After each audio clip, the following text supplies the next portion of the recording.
Hey guys, and welcome to another Flight Simulator live stream.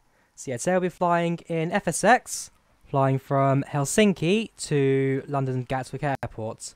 So in short, it was 1 month ago today I made my return journey back home after losing my passport in Finland. You can watch the vlog I did on by clicking on the eye in top right corner. And so yeah, today I'll be recreating that flight finally, as basically for those who did get it at the time, I only got a British Airways return flight stream done, which turns out I never actually did the flight in the end.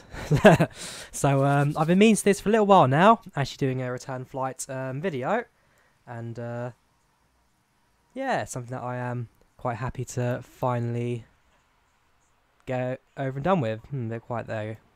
Right, okay, that's fine. So yeah, setting up the aircraft. The guys, I was ready to go shortly. Welcome to the stream. Kevin, how are you doing tonight? Is chat even working right now? I do not know. Sometimes it does, sometimes it doesn't. It's a bit fussy, the restream chat box. Try to reload it quickly, and then we'll carry on with what we were doing. Worst case scenario, just have to force it to reconnect to everything. There we go. Kevin, your message has appeared. Got a Finnair 320 somewhere in the airport, pretty nearby. Nope, in cruise. Bad idea. So we get back into my aircraft before I lose all the textures. And yeah, let's get this aircraft set up and ready to go. So flying the more familiar PMDG today, as my Zybo flights recently did not end up so great, to say the least. Welcome Goran, how are you doing tonight? Ground power set. And let's get everything set up and ready to fly. So first things first, let's put in the fuel. We are actually, before we even do that, let's request all this stuff. So request refueling.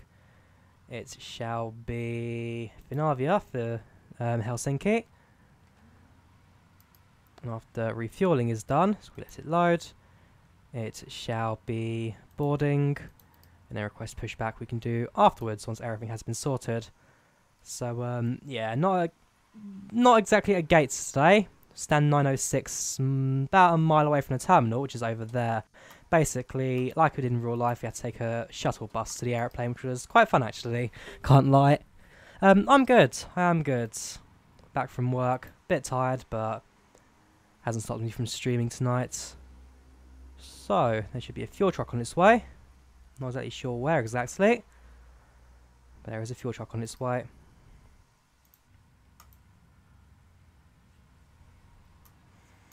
And then while that arrives, we can then set up the aircraft, set up the FMC, get everything ready to go for our flights to Gatwick.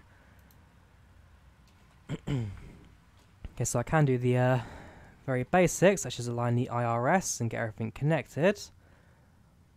So let's go through the menu, FMC position. We are at Echo Foxtrot Hotel Kilo, Helsinki.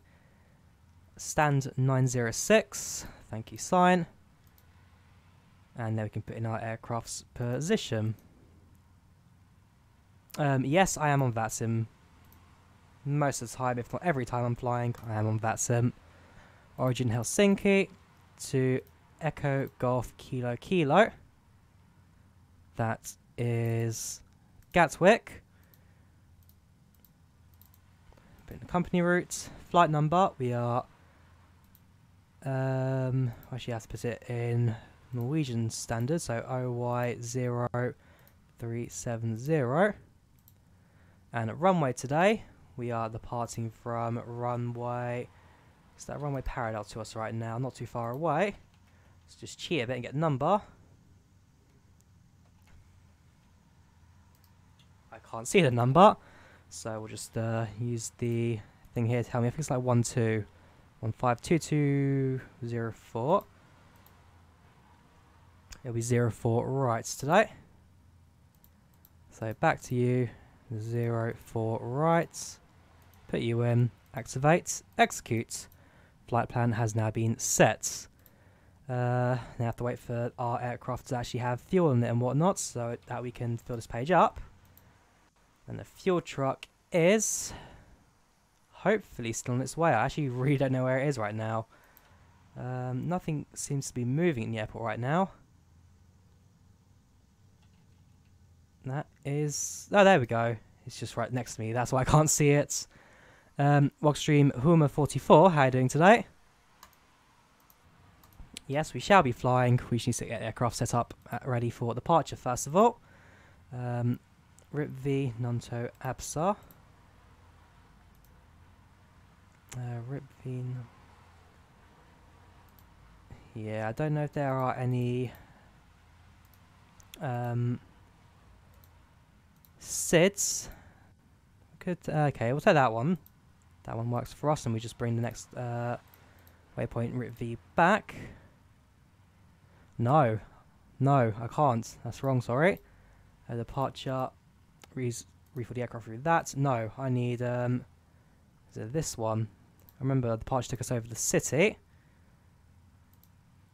Alright. Okay. Sorry, I do apologise. It's that one I need to take. Execute. And then Rip V goes in. Was it Nunto? Nope, that's how it looked. Cool.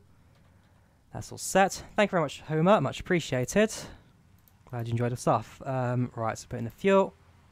Fuel today, we are carrying 11,002.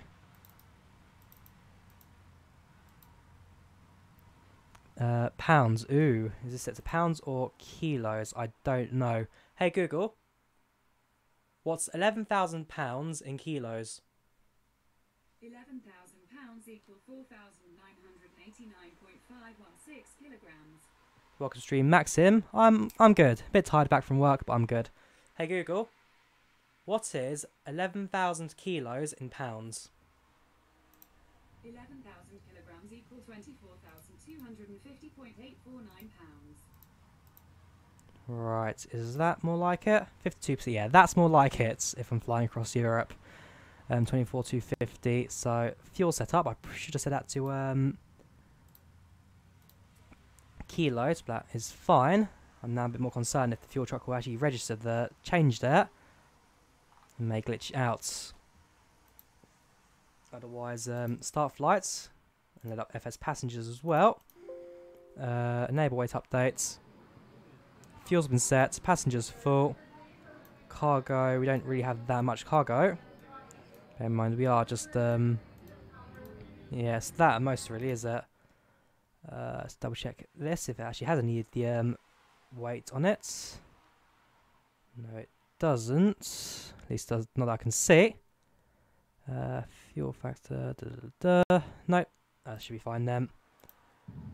Right, £3,000. Real time load of 2 minutes. Actually, nope. Set destination. Echo Golf Kilo Kilo. You guys can see this, right? Yes, you can. Flight duration. My stream's a bit weird right now. Let's just refresh that. Is that better? Yeah, that's much better. Flight time today will be 2 hours and... Where is it? 2 hours... There you go, 19:35, 22:19. About 3 hours. Destination set. Real time loaded 2 minutes. V numbers we can do in the sim. Head back to FSX, and then once we can start boarding, once passengers are ready to go. So back to init ref. Now get all the numbers in. Reserves, we are carrying 6. Cost index is 29. Flight's altitude is 360. Cruising winds are 217, 060, 217, 060. Plug that in. Execute that. N1 limits takeoff. 10 degrees of flaps. Center of gravity, bring it in. And that is our aircraft configured for departure. Now, again, need to check if the fuel is working properly. If I need to quickly reset the GSX. Again, would be annoying, but if I've set it up wrong, then unfortunately it has to be done. So it's £20,000. £10,000 loaded so far. That's fine.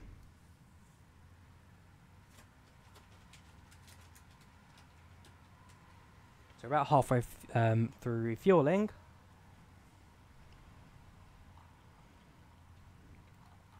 Make sure everything else is set up properly. So cruising at 360.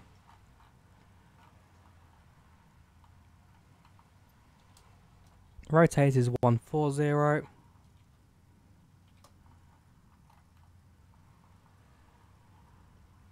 Flight director set. Overhead panel, make sure that's set to 360 as well.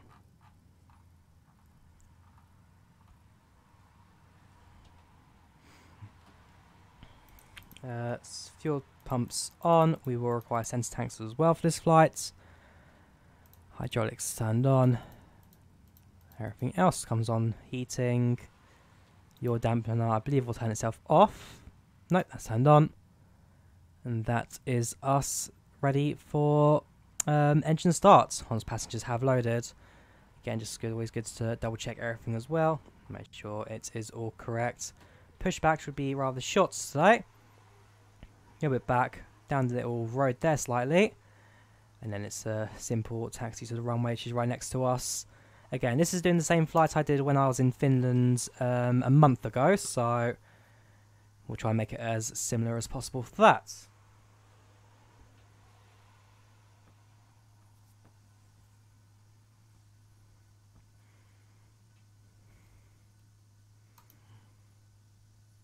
Alright, so next time the fuel comes up, £19,000. So yeah, it should only just be a tiny bit more now from that one. 3,000 litres, sorry, is it litres? Gallons, sorry, 3,000 gallons.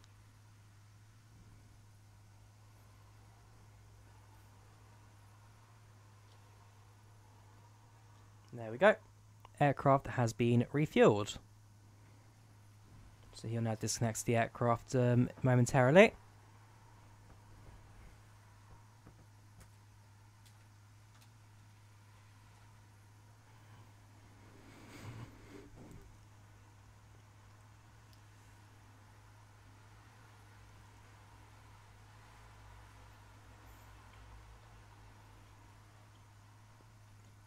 And once he's done, it'll then be time to load the baggage and passengers on board the aircraft. For those interested, the tail person on my aircraft when I flew to Finland, sadly we didn't have one, so that was a bit of a shame, I guess.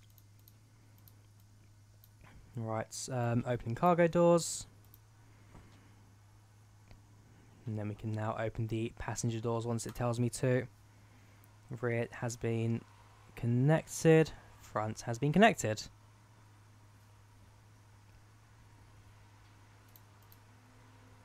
Opening doors.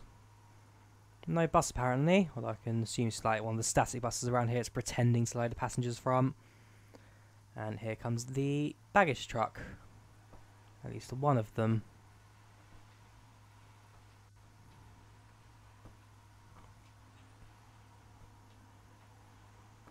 There's the other one.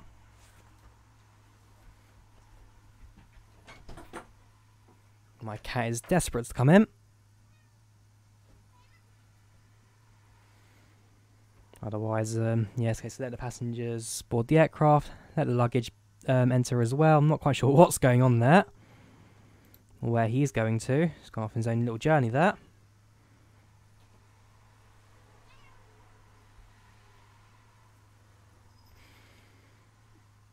Otherwise, hopefully, we shall be ready for departure. At least ready for takeoff in about 3 or 4 minutes. Nothing too long now. There's no active tower to my knowledge. Double check the frequencies. Yeah, no finished towers. We have a few sensors on the way over Sweden, but that's, again, we'll see later on.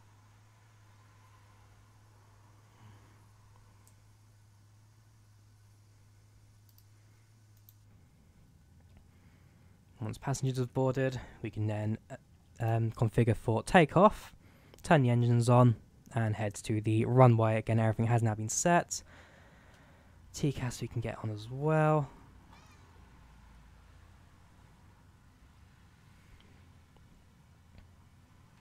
Perfect. Now just down to the aircraft. Again, full flight today. Actually, I think in the real world we had 187 on board our aircraft out of 189. GSX is taking its time. I'm guessing it's the little bus thing here. That came a little later than usual, but either way, we'll sit here for that because then GSX boarding doesn't usually take too long.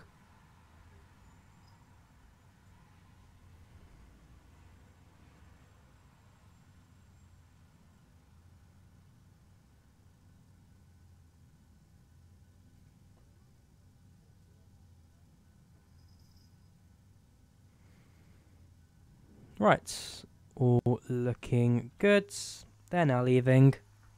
We can now get ourselves ready for takeoff. So, whoops, don't do that one. I wanted to do that one. Prepare for pushback and departure. Waiting everything else to clear. Please fly, we haven't got time. Well, I'm set to stream for the next 3 hours, at the very least. And departure will be in about 5-10 minutes once we have our slots. So unfortunately, Huma, as much as I'd like to speed things up, we're at the mercy of the ground services right now. And also I have my cat who's just decided to stand on my desk. So please don't stand on the keyboard or rub your head against my stick there. I'm sure that will not end well for the flights. Well, at least we can now close the doors. Doors, close, close, close, close. Secure the aircraft.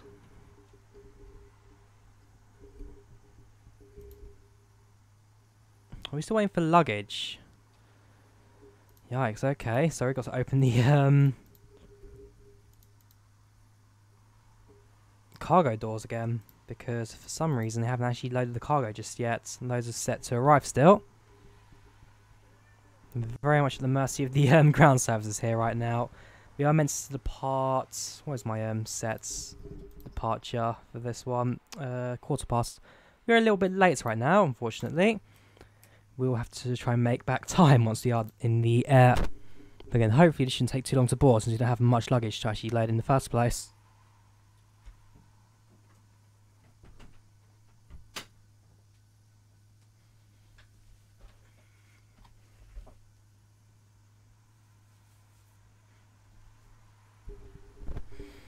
But yes, 1 month ago today, returns to the UK from Finland. Finland probably being my favourite country now, because that place really is beautiful. I mean, the scenery is great, the people there were nice. Best week I've had in a long time, let me tell you that for a fact. And I definitely will be returning there in the future. Heck, if I got an opportunity to move there, I'd probably take it. If like I got a job opportunity out there or the option to move. But again, that's very much long term as opposed to short term. Right, so now we're finally loading the baggage onto the aircraft.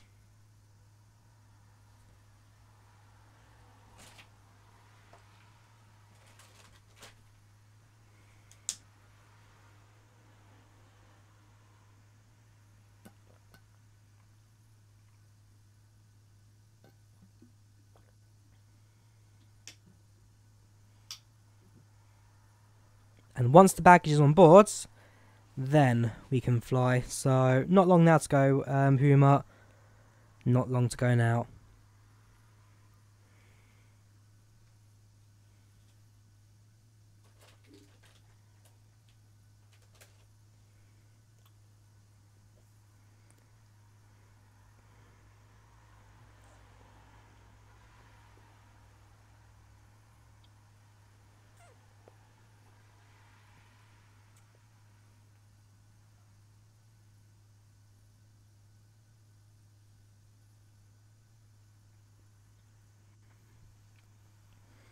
Right, last set of bags.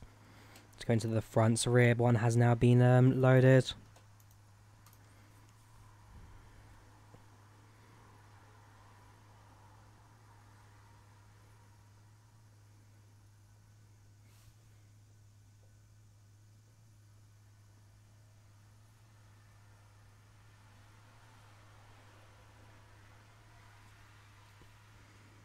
And there we go.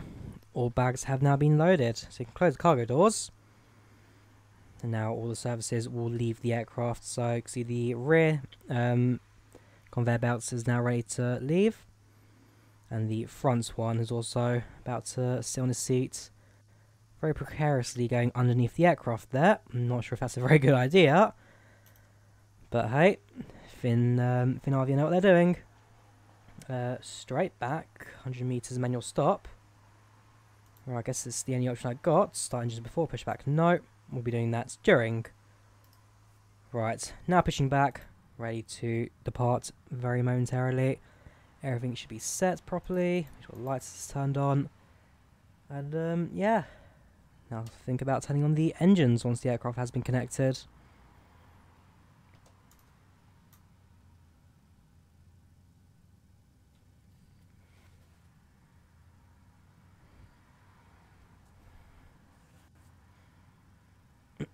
Move ground power units, roger that. We turn on the APU. Should have done that a little while ago, but yeah, unfortunately that's a bit of my fault there. Forgot to do it in time. So turn on the APU, and then disconnects the ground services from the aircraft.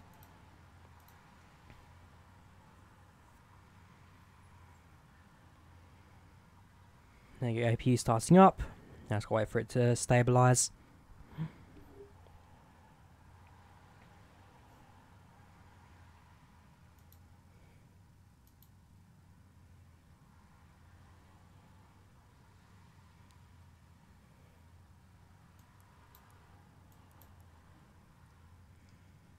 There we go, APU stabilising.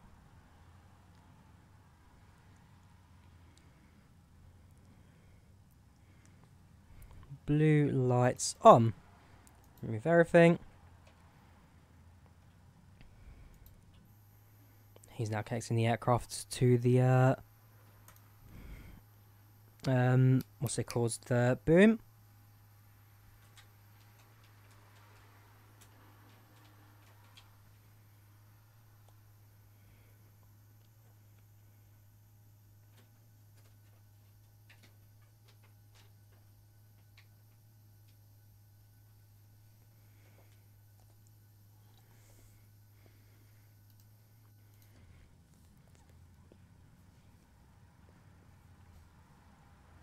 Release parking brake.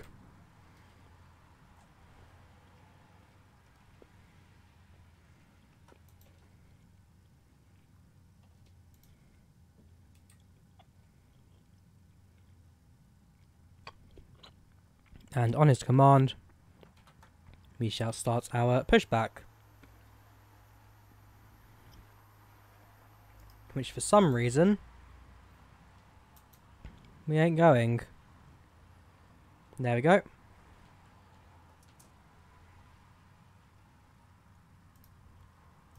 That is odd. There we go. Start that wheel. Engine 2.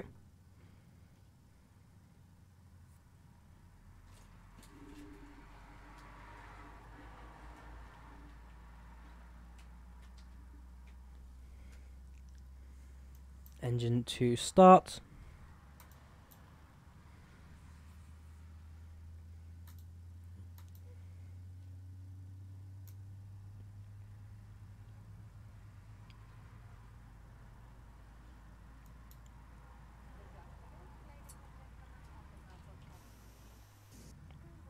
Engine 1 starts.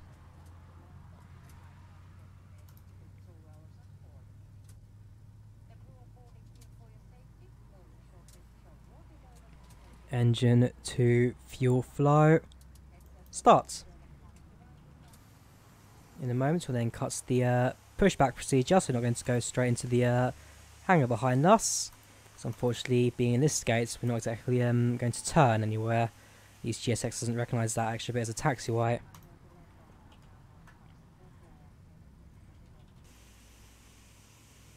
There you go, engine 1 has now started. And I think we are now sufficient enough to stop the pushback.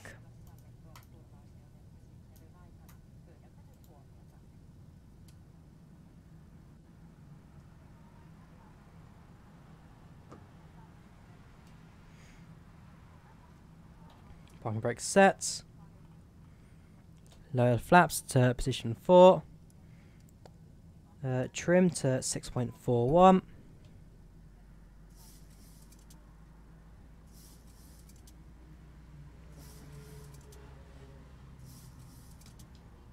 There we go. Flight surfaces check.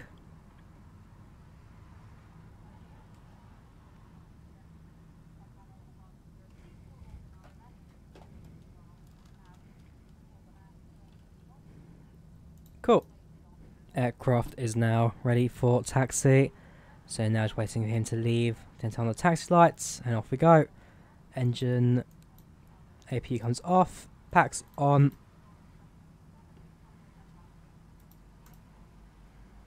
Taxi lights on.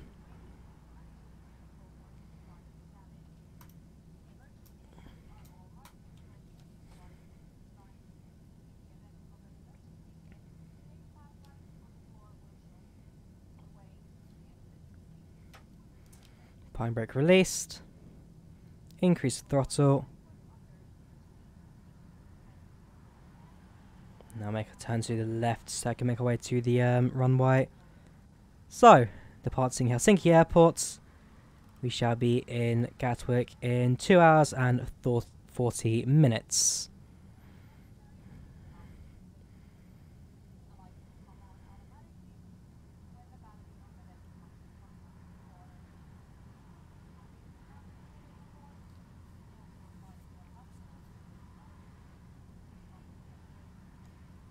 A little bit of a fast taxi, so we'll idle the throttle and continue our taxi. So Helsinki Vantaa Airport, built in the middle of a swamp marshland called Motissuo. Basically over the years, as the airport expanded, the swamp got smaller, to the point there's now only a tiny bit of it left, and that is quite literally in the middle of the airport, in the middle of both the runways here at Helsinki. But yeah, again, like I said, an airport I've been to about a month ago, and have a nice bit of love for, a bit of a connection to it. Gosh, I love this country and I want to come back.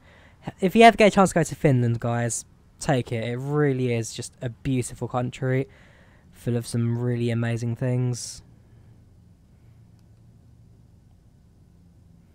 So, let's now line up with the whole short point here.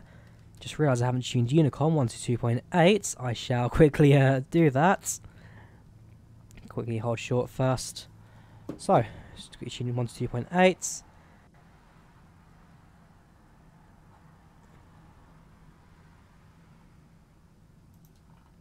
Now quickly announce my departure as well. So, Echo Foxtrot Hotel Kilo traffic.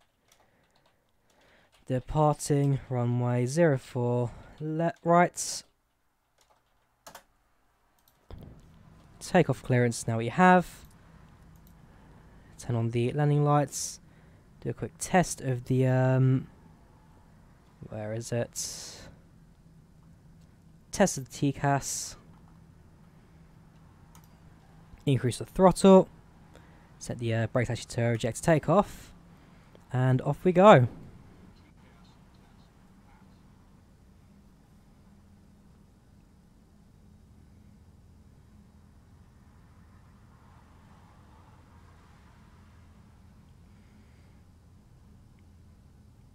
So, as we depart, we get one quick look at the Helsinki scenery. Although, we'll get to see more of it in the future, as I have just finished a review for this on flightsim.com. Mega Airport Helsinki by A-Flight/Aerosoft. And so that will come in the next coming weeks. But for now, let's focus on our departure, shall we?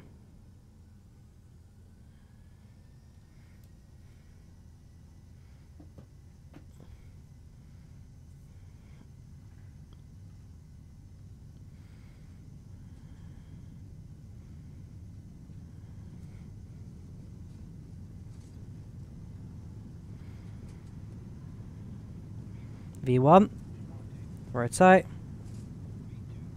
V2, positive climb, gear up, Gear up.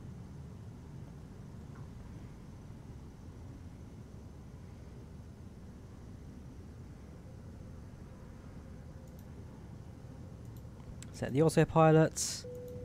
Auto throttle also turns on. Gear will lock it. There we have it. Another successful departure. This time out of Helsinki.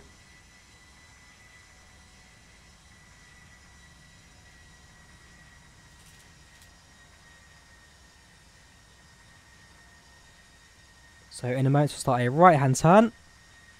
And that'll fly us towards the city area. Bit of turbulence, nothing major.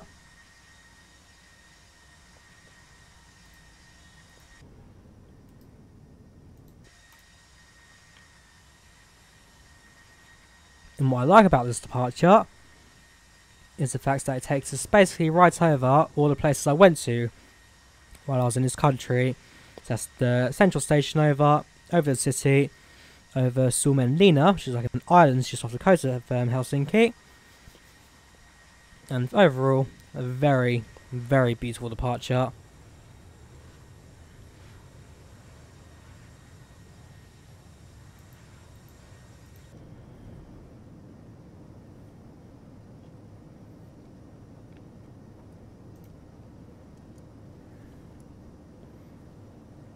There we go. Right hand turn starting. In fact, right over wing. There we go. This is more like the view I got when I was flying myself. Sitting on the very back seats of the aircraft, right by the toilets. Very interesting seats, but hey, I ain't complaining. I was quite lucky to get a window seat to be fair in the first place. Having booked some flights literally last seconds before we ran out of seats.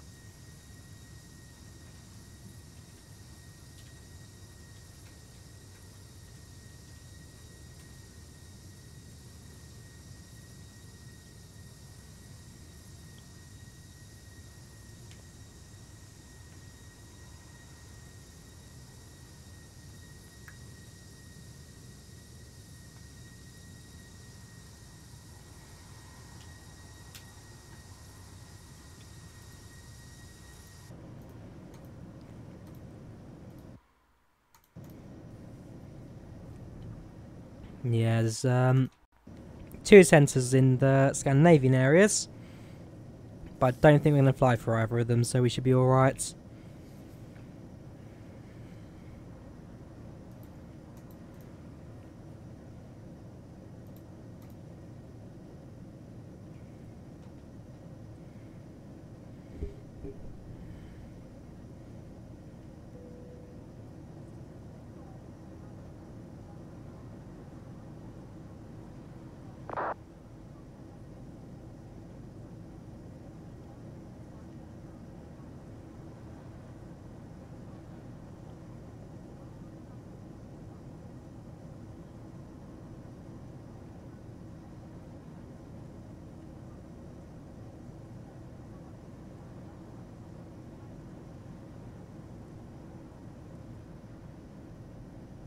Passing 10,000 feet, Captain.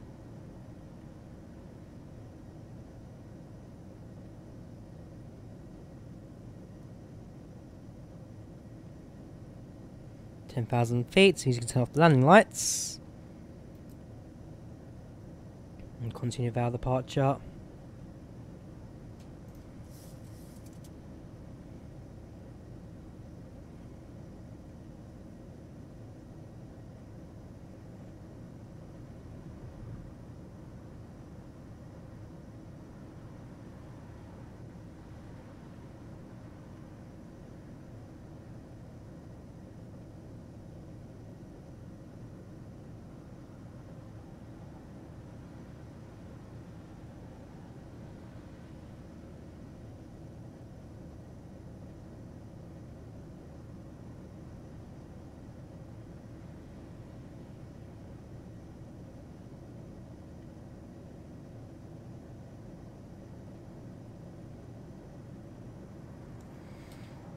So scenery is a bit messy here, unfortunately.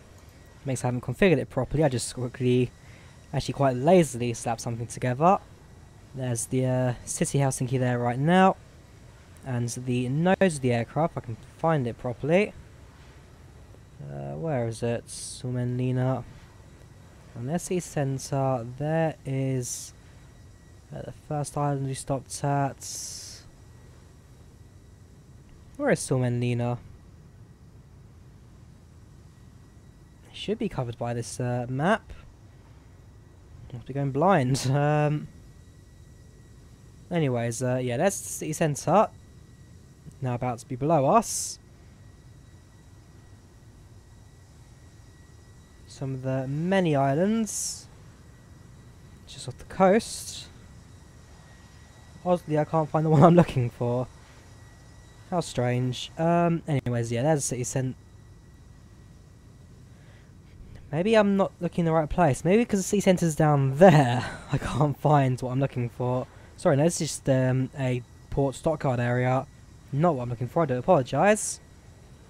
Suomenlinna is... where's the airports? I'll be able to gauge myself from that a bit easier. Right, there's the airports. Right, there's the city centre. You see the central train station just in the middle there. Along with the... where is the city hall? There's the city hall, where they on the left there, which they filmed the ever-present song "Darude Sandstorm" in front of. Yeah, very, very small place, Helsinki, but a very nice place. And there's Suomenlinna, just on the top there, between the wing and the top of the fuselage. And that's like a prison island slash former Russian fortress. There you go. Now top-down view of the city.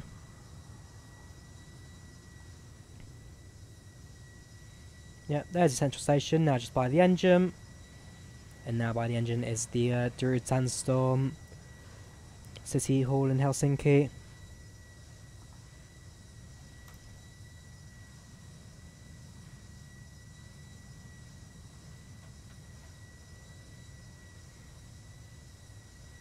I want to go back, I really do. It is just such a very nice place.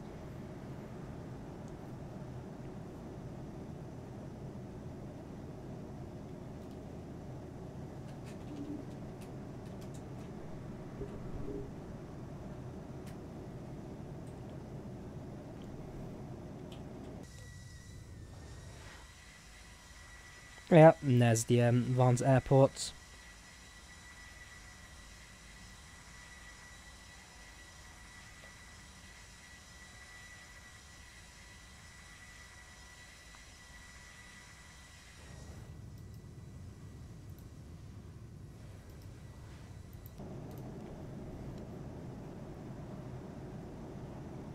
So, remembering back to Finland and the week I spent in this country, I mean, for me, it was a case of getting a week off work, getting a, in my opinion, a long-deserved break, and actually meeting up with some friends I've not seen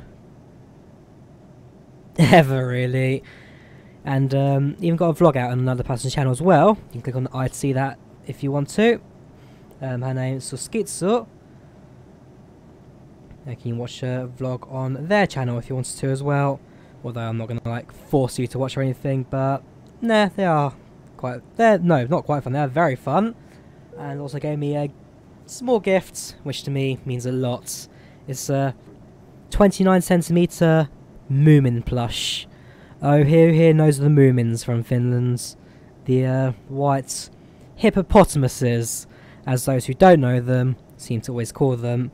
But they're the Moomins, something that means a lot for my childhood, and because of this gift, now means a lot to me, full stop. And I've gone a bit overboard with the collectibles since coming back to the UK, I mustn't lie, just a bit overboard. But hey, that's all part of the fun, is it? And so, yeah, things aren't too bad right now. Things aren't too bad. I mean, in Finland, got to try out reindeer meat, which is... it's a very rich meat. I tried it twice. First in the form of like a roast, we had a mashed potato with it. Second in a burger. And again, it's a very rich meat. Very nice. I do like it. What else did I try whilst I was there? Vettel, I think was his name, Vettel, which is like a Karelian traditional pasty. I had that with smoked ham and egg. What else did I try while I was there? So, yeah, landed in Helsinki. Oh yes, the Moomin's wild strawberry drink as well. And also Hartwell drinks as well. Very, very nice. Think of like your Coca-Cola company, but Finnish. They also have a arena named after them. Everyone knows the Hartwell Arena. Hartwall Arena, sorry, Hartwall. But yeah, it's very, very tasty. All the different flavours as well. So you've got strawberry, you've got orange, you've got pineapple, you've got, I think there's a lemon one as well. Plenty of flavours to try out. Of course, in the city of Lappeenranta. Stunning place to be, sitting on the fortress. And just overall, yeah, vette, traditional Karelian meat and egg pie.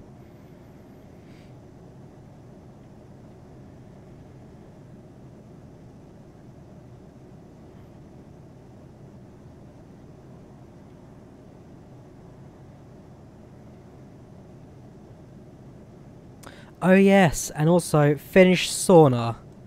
Sorry, sauna. You have to call it properly by its original name, because sauna is a Finnish word, being basically the home place of them. And yes, it was an experience. Me being a Brit, sitting in a room naked with other people sweating together, like, yeah, it's not something as a Brit would normally appeal to me. But on this occasion, I got offered to go in, and you're in Finland, of course you're going to try out their stuff, so yeah, that was an interesting moment. Anyways, we can now continue our flight, and I will say, right now, yeah, bit shame that I'm in the UK, but I'm not complaining. Although, looking at the simulator right now, so I did this flight, as again I mentioned earlier on, in the Toyota A319 X-Plane, on the day I should have gone home. And I will say, colorations right now in the simulator are a lot more better than in the X-Plane. Hopefully, once Active Sky for X-Plane comes out, things will start to look a bit better. But right now for me, the default colorations in FSX, so much better than in X-Plane.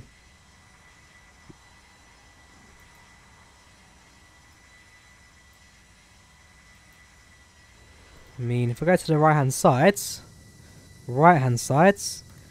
yeah, that was kind of the view I got out of the window, where you basically couldn't see much out to the ground below, but there was enough for you to actually look at.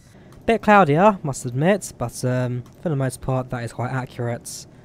Anyways, I think I'm going to stay in the cockpit for the rest of the flight, because it's 3 hours long, and you all know what happens to we all know what happens to FSX when you jump around from interior to exterior too many times. It happens to me too often. So too often. Anyways, about to pass through flight level 290, and we shall also in a couple of minutes be at cruising altitude.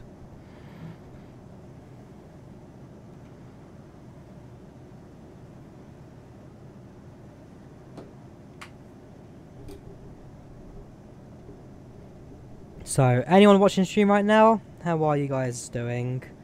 Again, hoping that you guys are currently watching right now. It's a bit late, and the stream was unannounced, but again, I enjoy doing these.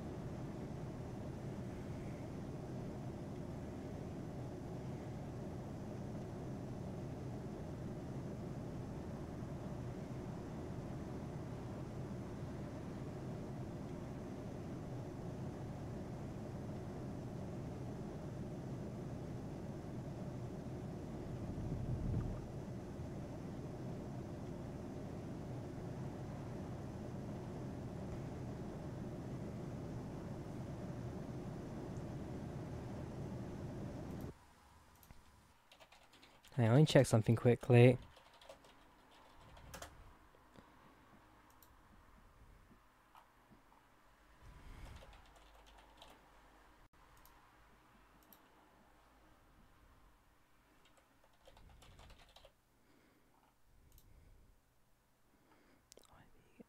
Yeah, IBK. D8, Delta 8. Build that. Not quite sure why Vataware has not picked up on that. IBK 370.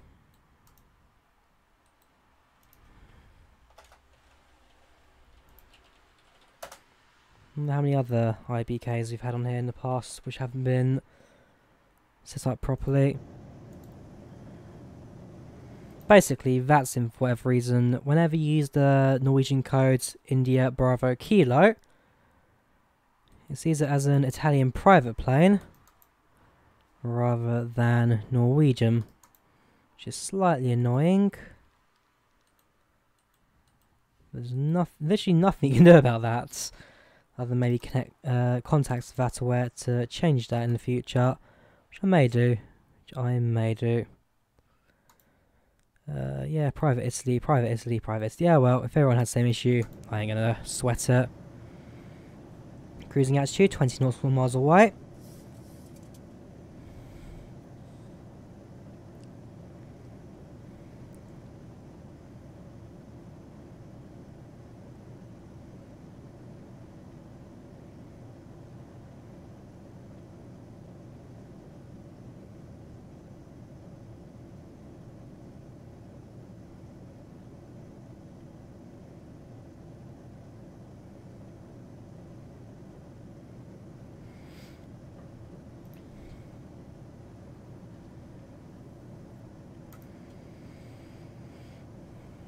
And then once you're at cruise, I will need to go to the toilet quickly, which shouldn't take too long. Make sure I've got traffic set up.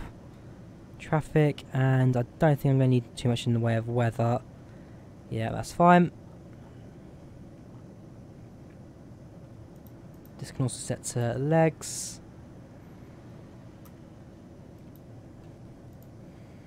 Now we just get to sit back, relax, and enjoy the flight ourselves. Centre tank is on £2.75, £2,750 to be exact, times 1,000. Before we need to turn the centre tank off when that drains, and then we can continue on both our left and right tanks.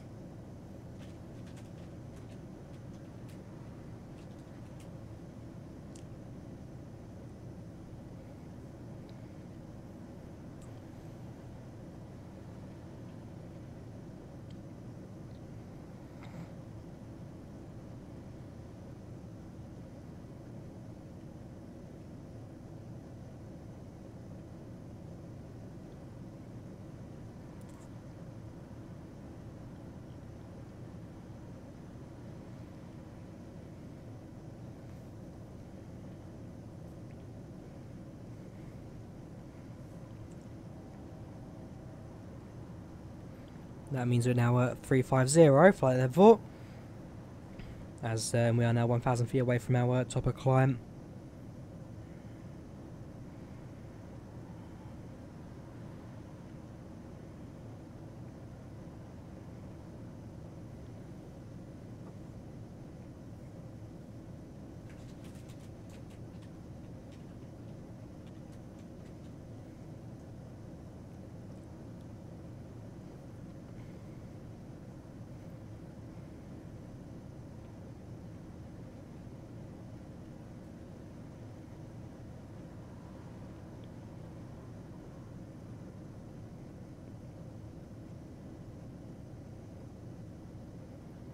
Now we have it. Flight level 360. Engines will now cut back slightly. Now we'll keep itself at a steady level for the rest of the cruise.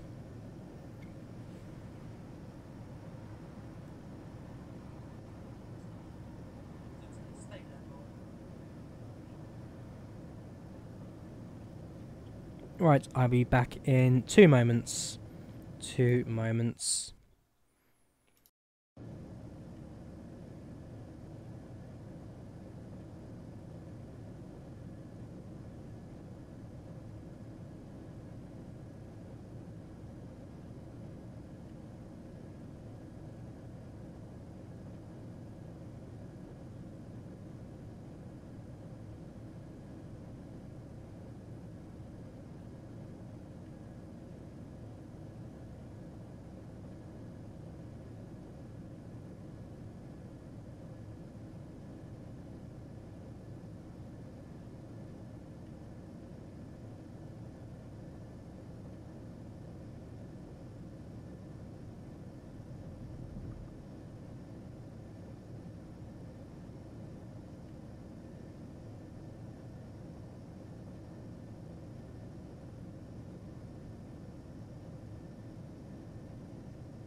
Yep, I've had to run back. Cut my very quick short. Since I've been told to tune into.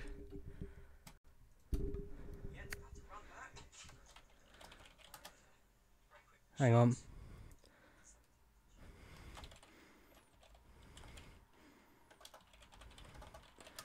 Right, 118.4. 118.4. North Shuttle Bios confirm naked. Naked, direct naked, North Shuttle 261 Wait for them to do that thing and then I'll talk to the tower. Good evening, tower. This is Norwegian 370 with you at flight level 360. Northwest 370, same control, hello, squawk 5476. 5476. Need to double check, do Norwegian actually have a special call sign or not? Squawk 5476 for Norwegian 370.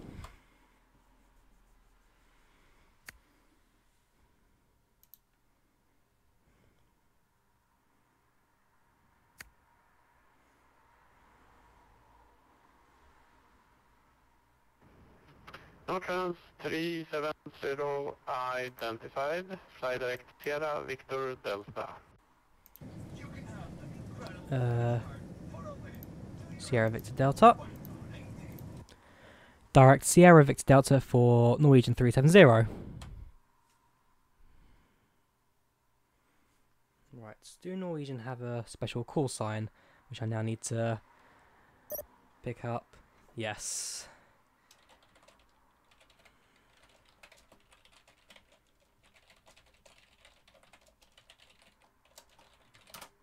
Yes, Nortrans.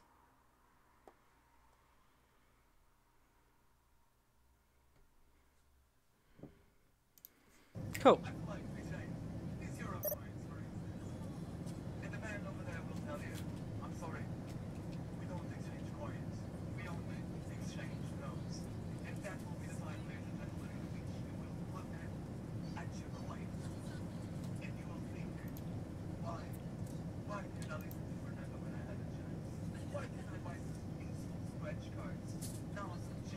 Cool, so now that Norwegian are Nortrans on their call sign, which means I can now use that correctly for the remainder of this flight.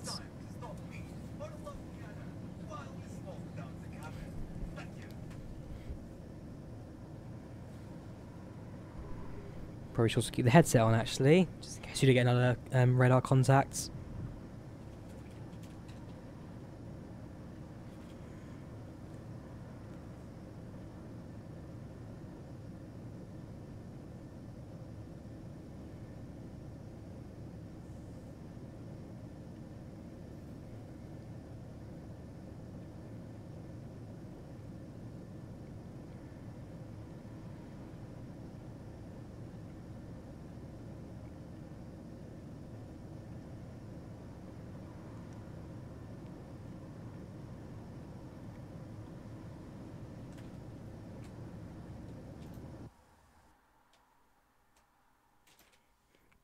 Just to double check the thing, hang on.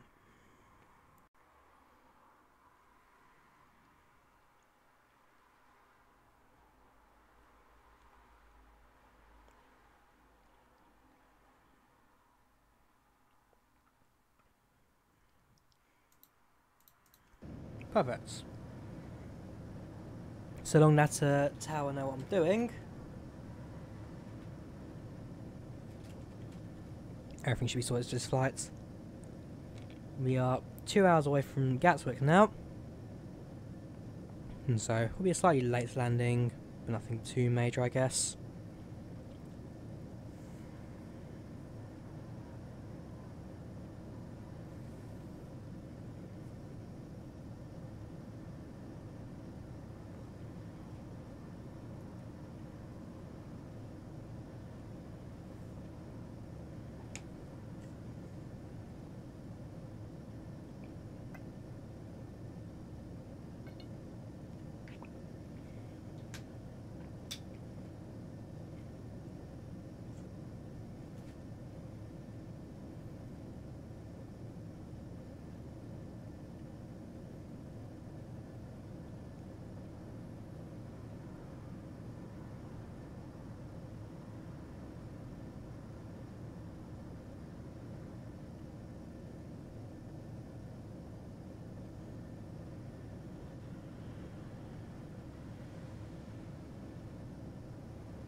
So, anyone watching the stream right now? If you are, how are you doing this evening? How are you doing? He's got a long time left to go in this flight. All less to talk about since the trip was over a month ago, and I think I've now milked whatever I've done down in that country. Plus, I do have at least 2 more videos to come from Finland as well. Some of the like, actually, I made that 3. One for the intercity trains, one for the metro. Sorry, pardon me. One for the intercity trains, one for the metros, and one for the tram system in Helsinki as well. And I'd like to try and get done. As for things I did in Finland, there's one video on my channel, the I Lost My Passport vlog, and a vlog on my friend's channel, Schizo, who then did what I did in Lappenranta and all that.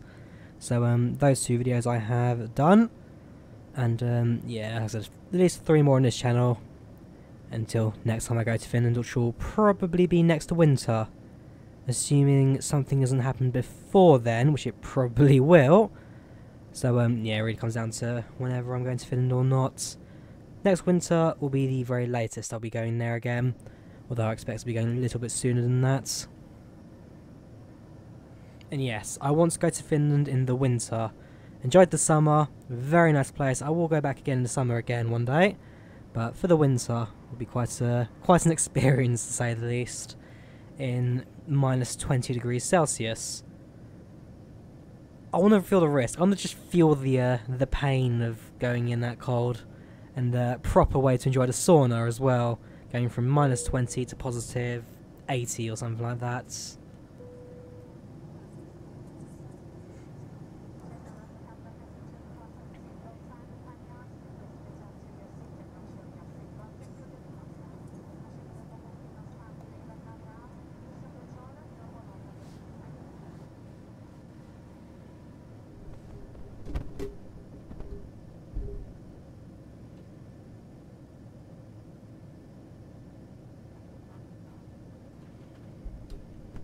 Sense tank still has a little bit more fuel in it, but not too much left. We now can soon turn that off.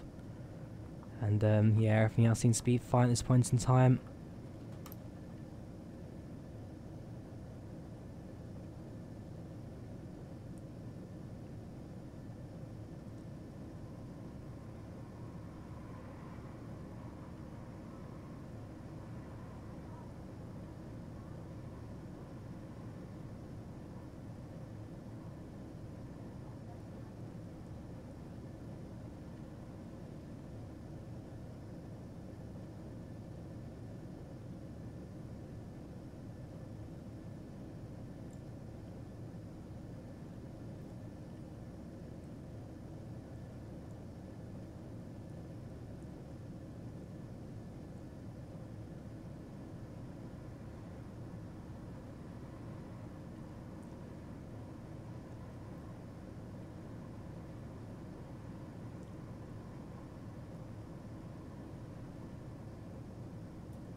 What's annoying is that despite flying right now, I do also have a few real world tasks I need to get done and sorted before tomorrow, so it's a case of I'm flying around, headset on, walking around my room so I can hear in case of tower contact, and hoping that nothing too major happens while I'm currently sorting a few things out. Also, apologies for any loud noises may be heard in the next couple of minutes as well.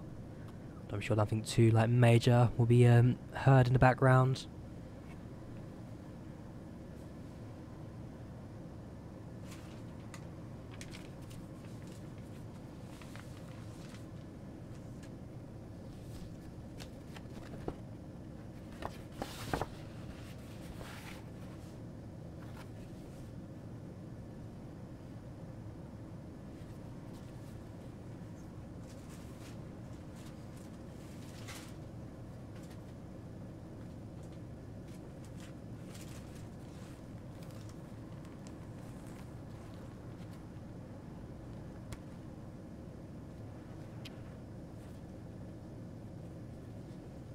That was something on frequency just there.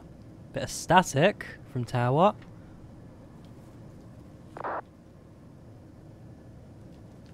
Right, someone on the text chats. He was about to speak on voice, but then realised he was on a text only.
Evening Senior Control, Airport 10 with you at 19,000, climbing up to 19,000 at 13,000, heading... Ooh, no use of flight levels. Gulfstream Jack Arnold, how are you doing today? Baltic 110, Speeding Control, hello, identified. Fly direct Lapsa, and expect Lapsa 6 Alpha arrival, runway 18 at Riga. Yeah, how you doing, Jack? Am I the only one watching? Lapsa, I don't know. No one's chatting right now, but I don't know if anyone else is watching right now. Oh, sorry about that. I'm just banging my head against the microphone there. Can sub to me. We'll see, Jack. We'll see.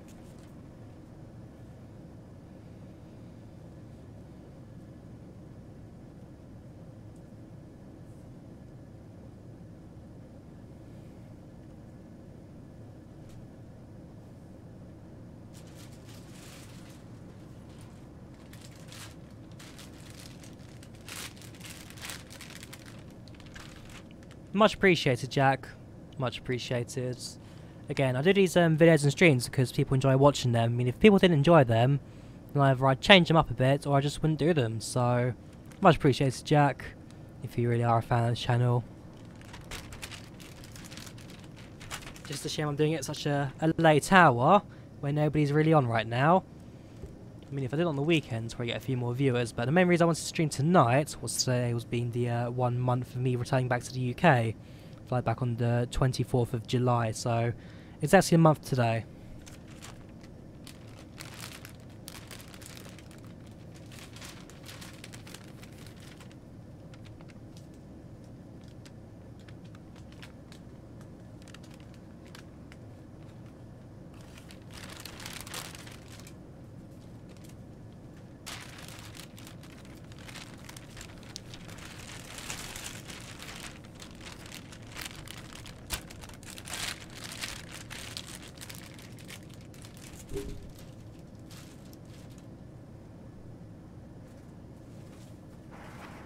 Control of number 1 and one request descending flight level 100 to be leveled at recontrol of number 1 and Just answer 1965, initially descend flight level 190. descending flight level 190 with number 1 and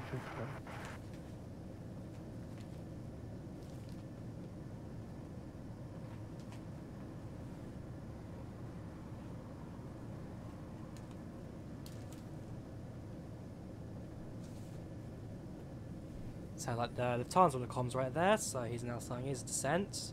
We are currently flying over Sweden right now, just off the southern coast of Sweden, so expect a few German comms I guess in this area as well.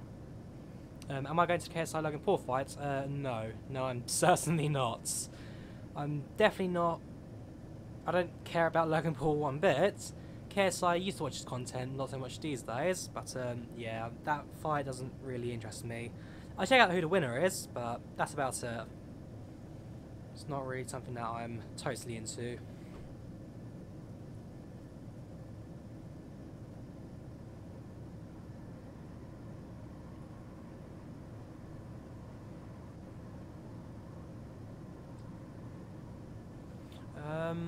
Who's going to win? Hang on, let's turn off the centre fuel tank quickly, since we are now out of fuel in centre tank.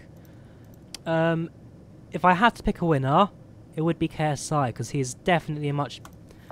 Okay, there are two winners here. The fight winner will be KSI, because he's just got the experience behind him. He's actually put a lot more training into it.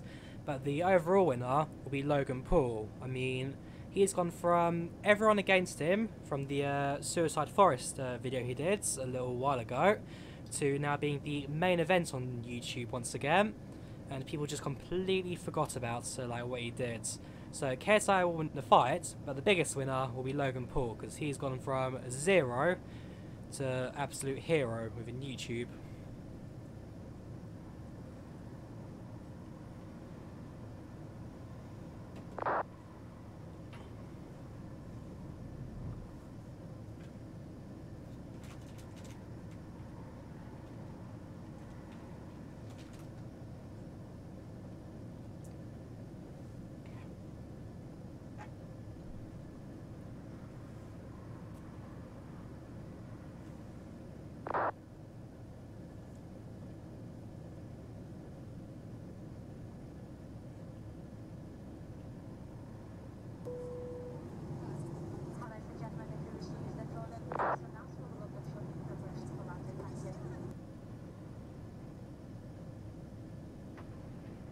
Baltic 110, just confirm you're on standard QNH 1013.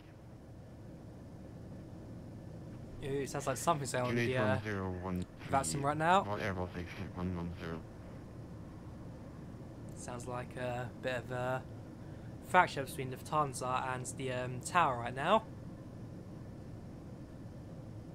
Could get interesting.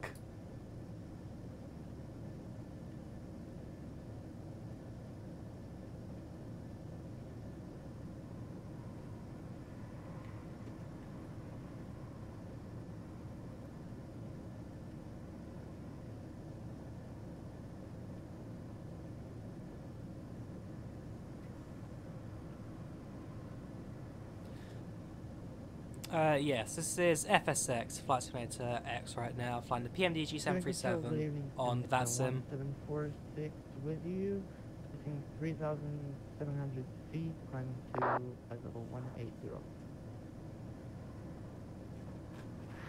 Scannerman 1746, Sweden Control identified, the climb flight level 310. I'm flight level 310, Sweden 1746.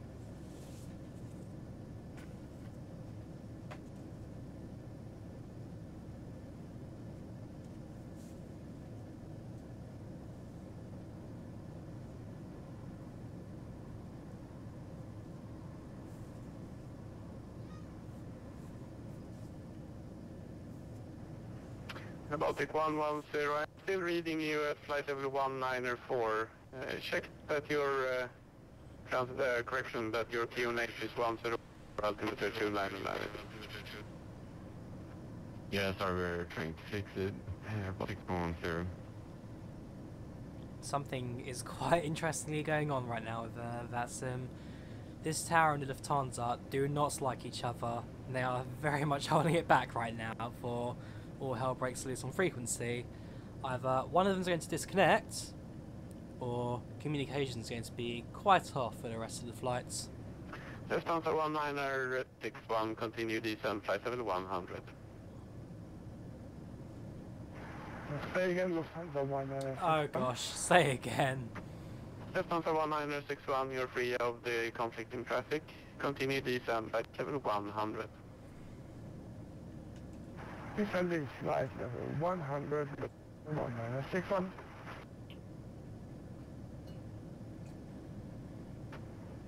Scannerman 1746, fly direct Nike.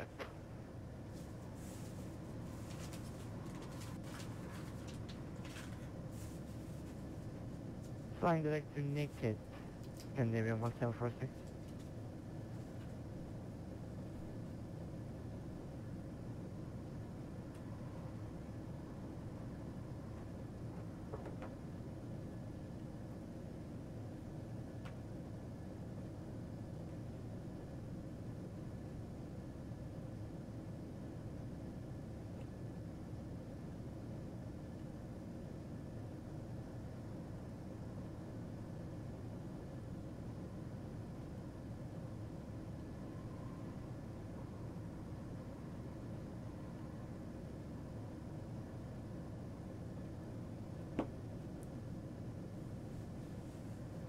Much appreciated, Jack. Much appreciated.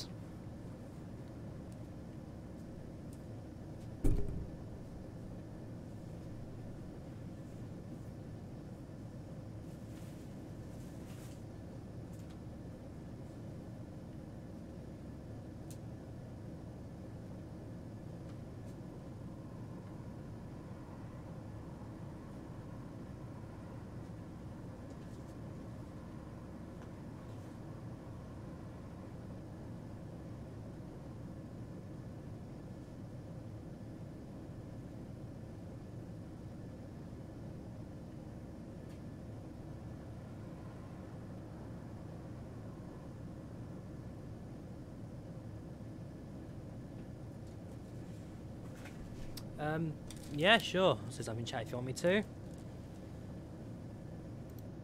We get the chat window open.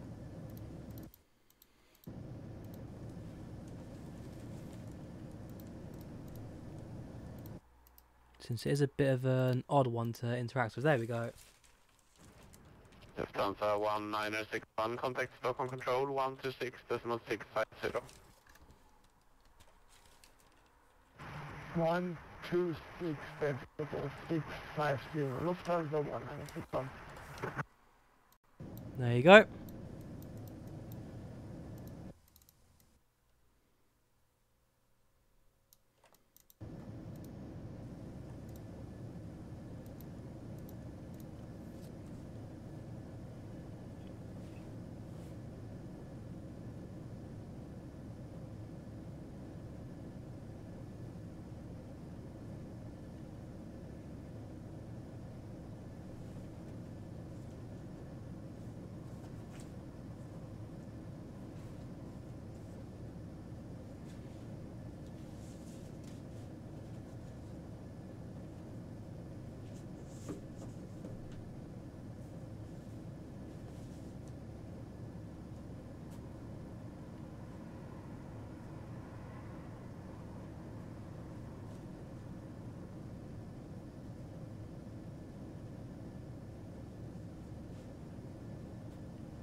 Yeah, go for it.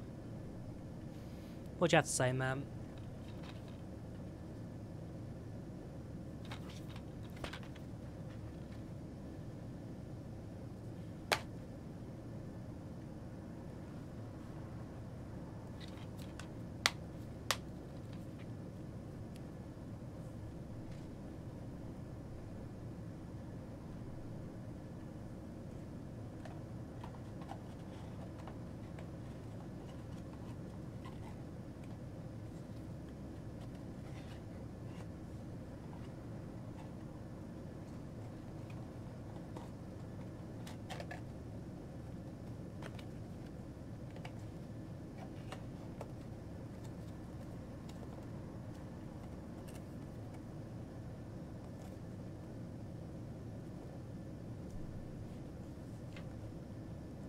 Oh yeah, sorry to hear about that. What's happened? So what are you in the wheelchair for? Was it like an injury? Was it defects? What's up, Jack? Sorry to hear that as well, man.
Okay, so what, you're born like that, 14 years old. Yeah, sorry about that, man. I mean, sadly, there's not much I can do, but yeah, I hope everything's alright with you.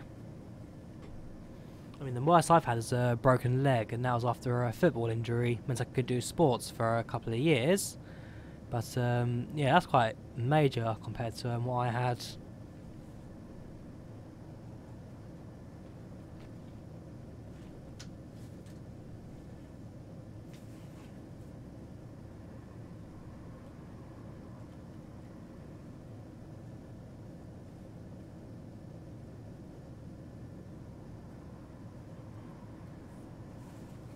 Yeah, my accent. It's a mix of a little bit Polish, quite northern for that British accent. Not quite Londoner, not quite Cockney.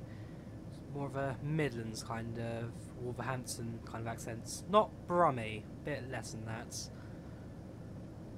But yeah, my accent's quite standard for British, I guess. Not quite Londoner.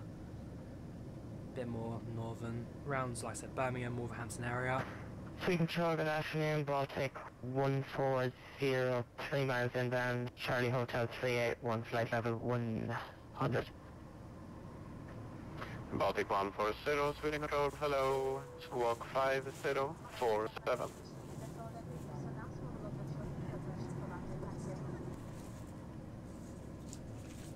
5047, Baltic 140. Baltic 110, contact the Riga control 135.1. 1, bye-bye. Cinema 1746, contact the Riga control 135.1. Nightbot's just a bot, kind of like acts as a like an automatic admin. So if you spams, he'd block you. He does like little chats and commands here and there. He's like an automatic admin, which is quite a good little thing. A lot of streamers use it, myself included. Very useful as well for all that kind of stuff. Yes, the giveaway. The giveaway unfortunately isn't on right now. That was something that was done during my live stream about 2 weeks ago now. So yes, I do need to remove that at some point. But yeah, there is no giveaway today, unfortunately. I do apologise. Good evening, North 455, the 3 switch there. But yeah, basically, whenever Train Sim World DLC releases from Dovetail Games, every once in a while I do get like an extra key, which I can then give away during the live stream. Runway 26, fly direct Tango Echo Bravo.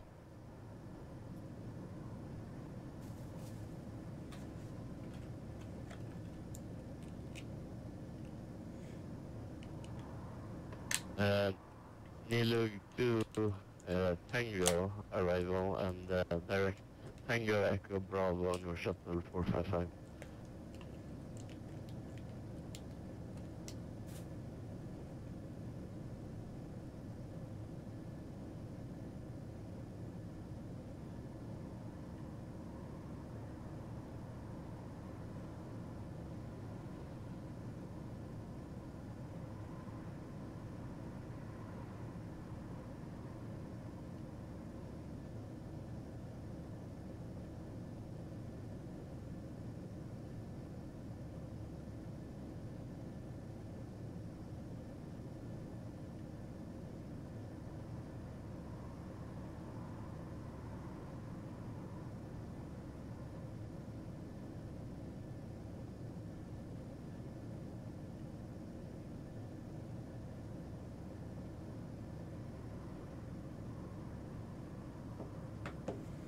An Amazon gift card giveaway. It's something I can always look into in the future. I mean, it depends on how much like financing I can put behind the channel at the end of the day. I mean, I'm not exactly a big YouTuber. My job isn't exactly the highest earning in the world, but I do try and do this kind of stuff every once in a while. VPart was disconnects. Connects did not go. Is it the same Lufthansa as the previous one?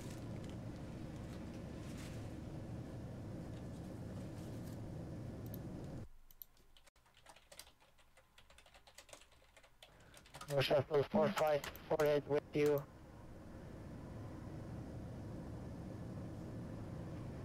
Or Shuttle 4548, Sweden Control, hello. You have also find quite a strange flight plan. You were supposed to enter Stockholm via Xelan, but we will make it work only for you. You are identified. I love this and it's centre. gonna be the I love him. Bingo arrival, route 6. When ready, descend flight level 110. I want to know what his flight plan is. I mean, that sounds quite fun, but he's just been given as an approach. To Tango arrival, and we are ready to descend when you want us to. 454. And not Shuttle 455. Also, when ready, descend flight level 110. Ready to Flight level descend. 110. That was for North Shuttle 455.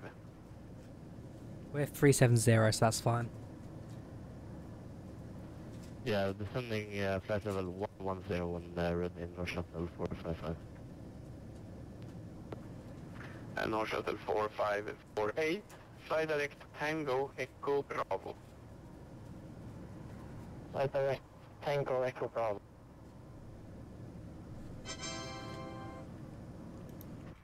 Thanks for the follow on Twitch, Sublivian, much appreciated. Yes, I know it's you, man, don't worry. Alpha Go Alien, Sweden Control identified. Climb flight level 320, direct Moxa. No, I do not play Minecraft. I've not played that game in years now, to be fair. Not played that game in years. Ever since Microsoft, was it Microsoft? Yes, Microsoft took it over. I've given up on it. Good evening again. We're on a 50 Juliet Papa inbound. Intel, Hotel 360. Ryanair 50 Juliet Papa, Sweden Control identified. Fly direct Mali. Direct to Mali. Ryanair 50 Juliet Papa, thank you.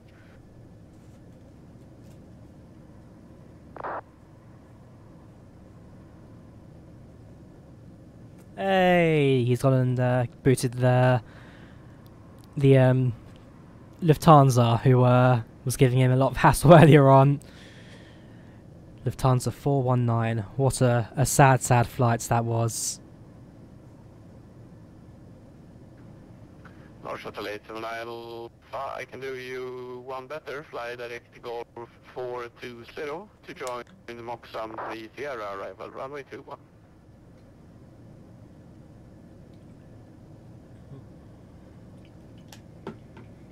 Can you repeat the big point again for North Shuttle 879? Yeah, go for it, Jack. I mean, I personally use both 879, FSX and X-Plane, depending on what I want to fly, choose which simulators to use. But yeah, if you ever get a chance to get a flight sim, go for it. FSX is generally cheaper, but at the same time isn't really as like high in quality. X-Plane is more of the professional one, but it does get expensive. So really depends on what you want out of flight simulator, the one that you should go for.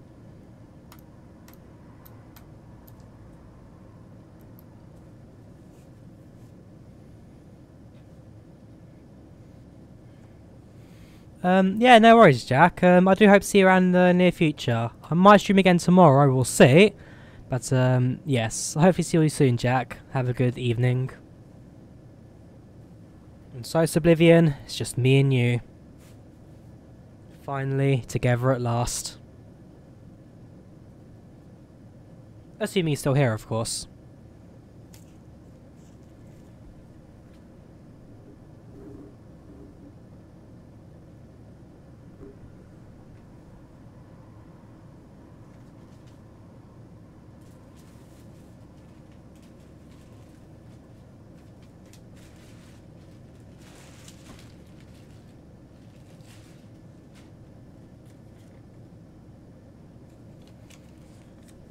FSX more expensive because of add-ons, but Nortrans 370 should be leaving my airspace, moment Unicom 122.8. oh, leaving you so soon. 122.8 for North Star 370. Thank you very much. Have a good evening. North Shuttle 455, like Stockholm Control 126.650. Cool. So you're now on Unicom. sadly have to leave the centre. I likes that guy. I likes that guy. Shame I'm having to leave him. What's his name? Martin Stockzell. I salute you. ESOS Centre.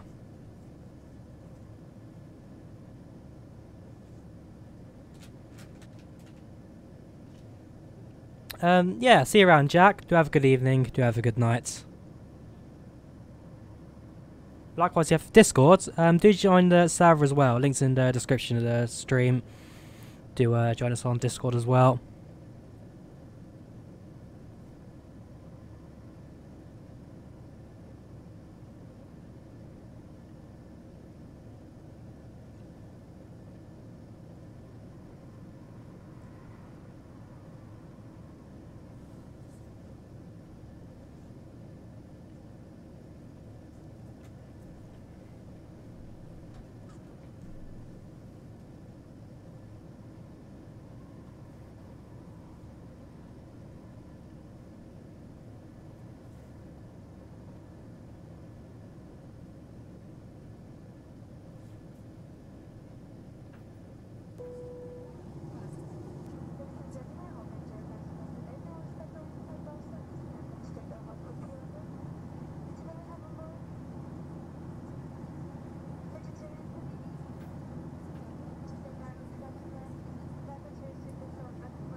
So, is anyone else on stream right now, or is it just me on my own at this time? Flights arriving in just under 2 hours now, 1 hour 41 minutes. So, we're coming up to halfway. Still got a fair while to go, but coming up to halfway now at this time.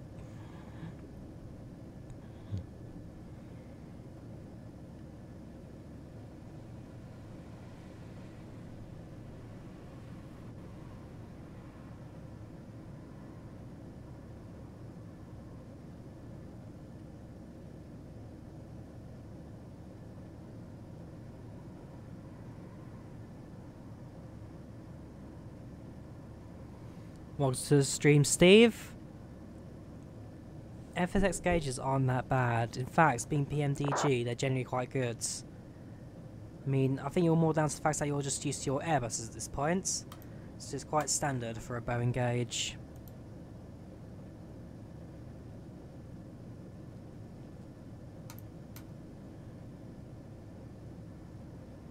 But yes, how you doing, Steve? Welcome to the stream.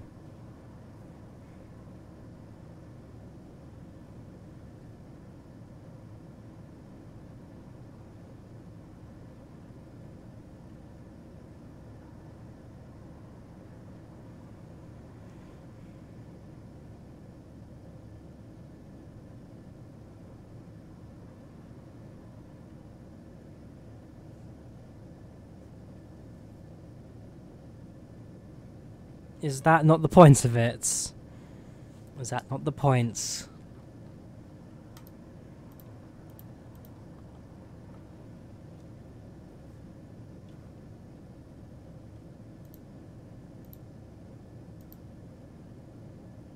I mean, I can do one better if you want me to. Aircrafts, displays. There we go. How's that? For an artificial horizon. This is Boeing 737-400 style, classic 737.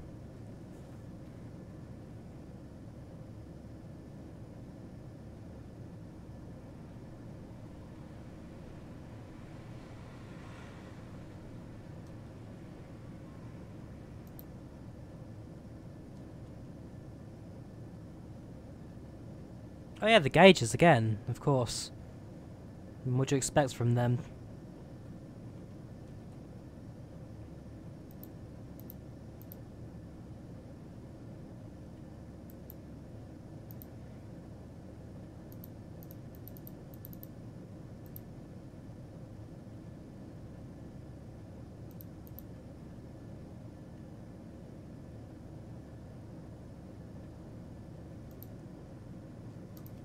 That is correct, Steve. I assume you're now watching me on some like VATSIM tracking program, I'll take it. Yes, heading to the southwest at flight level 360, currently over Sweden, and soon to be over continental Europe shortly, as we arrive in Gatwick in an hour and a half. It is a headwind at the moment. Well, I say headwind, it's more of a crosswind this time, coming from the side. Yeah, coming from the crosswinds, it's 295, 19 knots. Now slowing us down slightly, not too much.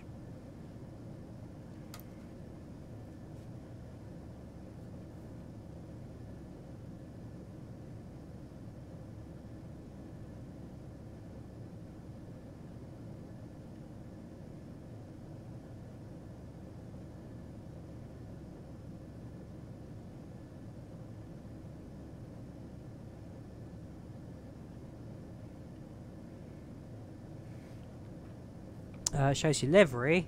Sure. Flying Norwegian today.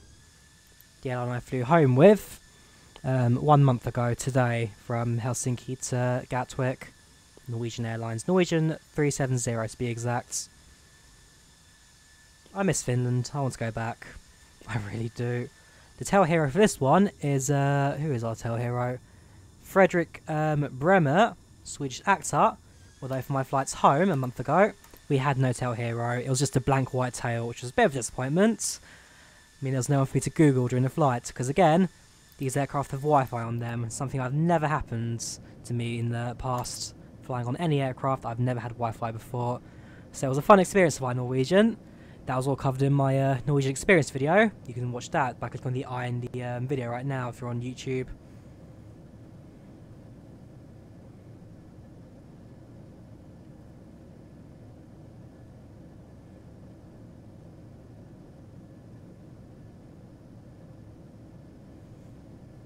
$2,727. Which one do you fly, Steve? Do you fly the TDS default model?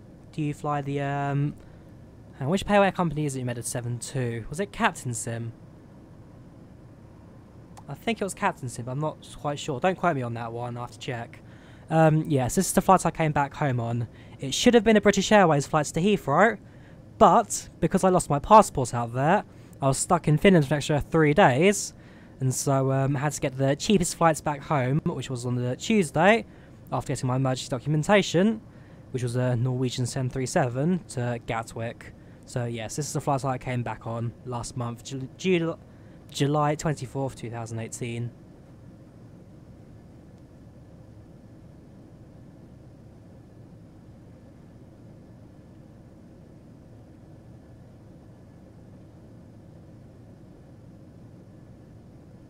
Yes, Captain Sim 727. Not an aircraft I own, but I have watched videos on it. It does look quite good. I do want to get the Captain Sim 737-200s. That is probably on my list of things to purchase. British Airways did not have Wi-Fi.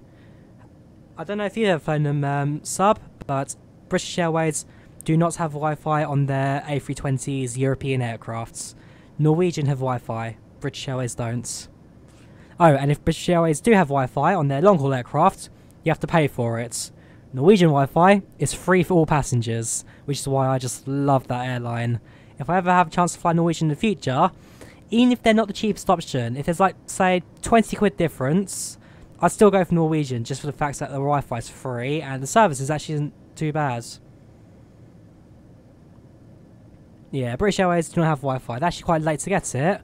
And it was actually even early this year, they actually first announced they're going to put Wi-Fi on their planes. They haven't done it yet, they've just announced they will.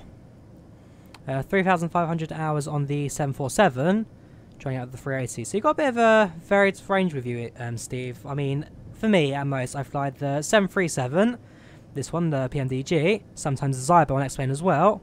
And I've got experience in the A319 through the TOLIS 319. And that's about it, really. I do prefer my medium short haul flights as opposed to something a bit longer. I do own the PMDG 777. I've got the CD version of that. I have never flown it. I've loaded it up once or twice, but I have never flown the 777 despite the fact that I own it. I promise I'd do a stream on it. I just don't know where to go, and I really need to do it soon. Yeah, I don't think that's ever gonna happen. There's more chance of Ryanair installing Wi-Fi to their planes than Aer Lingus, and Ryanair don't do anything. They're a no-frills airline. Aer Lingus just really aren't that. It's just not that major of a carrier to really go for the major things they do. But Norwegian, they're Norway's flagship carrier, and only really became like big in the last 3 or 4 years. I mean, a couple of years ago they were just the small aircrafts, regional aircraft, nothing too major. Then all of a sudden they ordered 787s, 737s, and now become one of the world's leading airlines. Why Aer Lingus won't install Wi-Fi? Don't ask me, ask Aer Lingus. I just don't see them doing it, that's my personal opinion. But if you want an actual answer, speak to them.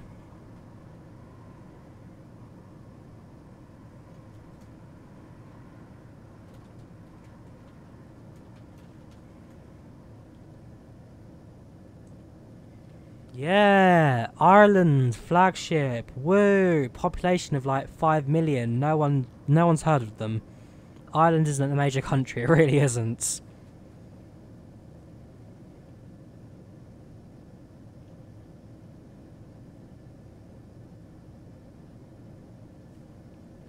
Favorite airline colours. So for the livery.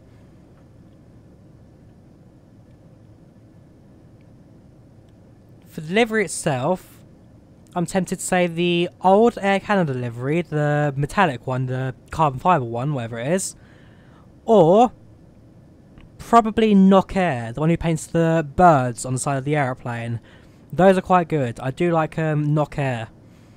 Do have a look at them, their birds are quite cool. Oh, and was it not Primera, the Russian airline as well, who put a hyper-realistic tiger on the nose of their flights, of their 747. That was an interesting livery they did.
So you got Trans World Airlines, Delta and Western for the 72, Pan Am, Clipper C74, and Lufthansa 380. Okay, so again, you got a bit of a wide range there.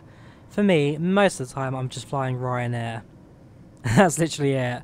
Fly VRYR. The only reason I'm doing Norwegian today is just because I have flown the airline a month ago, so I thought I'd recreate that flight. But I'm more just your standard Ryanair, chugging around Europe, left, right, and centre. As for the tow list, British Airways on that, that's the one I mainly use. Got a few other deliveries on that as well, which I did on live streams back when aircraft was in testing, though not quite released yet. KLM going around at Amsterdam. Not quite sure what's going on there, but that seems quite interesting. Well, does that mean I'm also close to Amsterdam? I'm not quite sure. I'll have to check. In fact, if I quickly load up Active Sky, switch to desktop view, go to map. Where are we right now? Oh, yep, we are now over Denmark. In fact, if I quickly load the flight plan properly, EFHK. Nope, not Larpenranta. I want Gatwick. There we go. Load the flight plan properly. And now we get our proper routing on the map. So you can see where we're going to come into once we do come into land later on.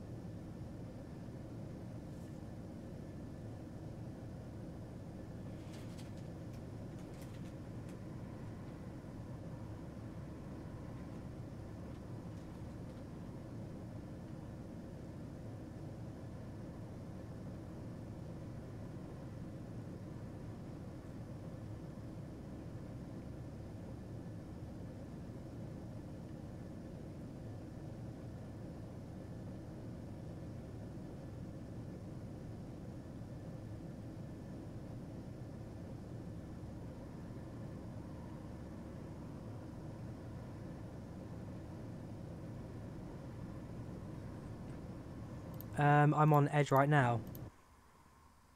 I've got Firefox installed, I have Chrome installed. Firefox is my main browser, but I'm on Edge right now for the flight planning stuff. I always do. Edge is the Edge or Internet Explorer, the only two I ever really use on flight simming.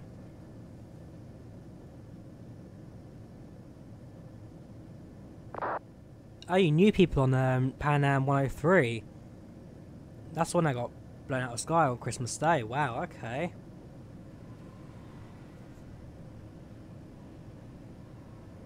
The Lockerbie bombing. Not what I was alive for, but yeah, major event, have to say.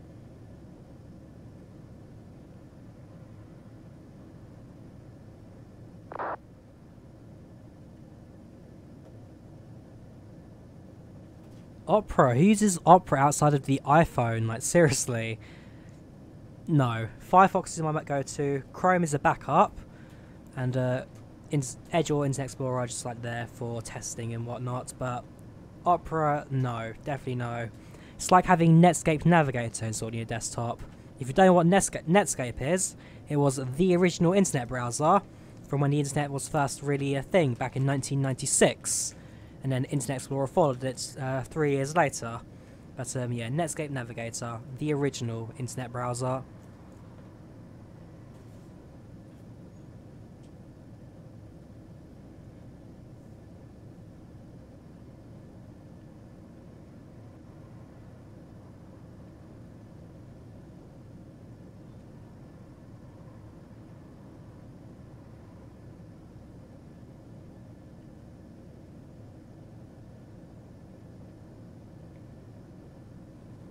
Yes, it will be an evening approach into Gatwick.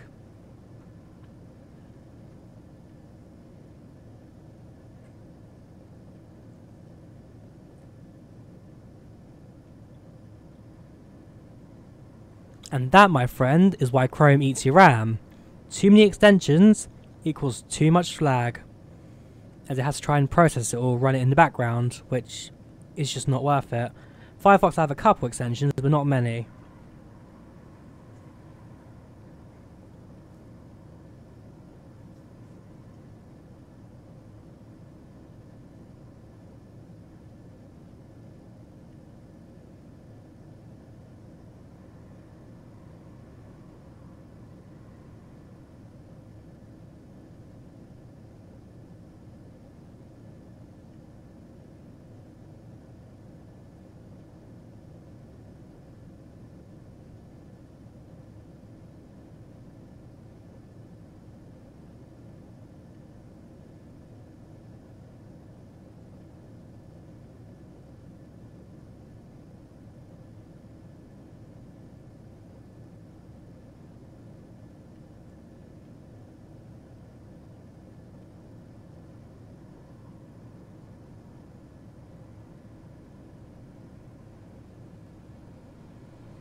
sunset in Key West. So JFK to TPA.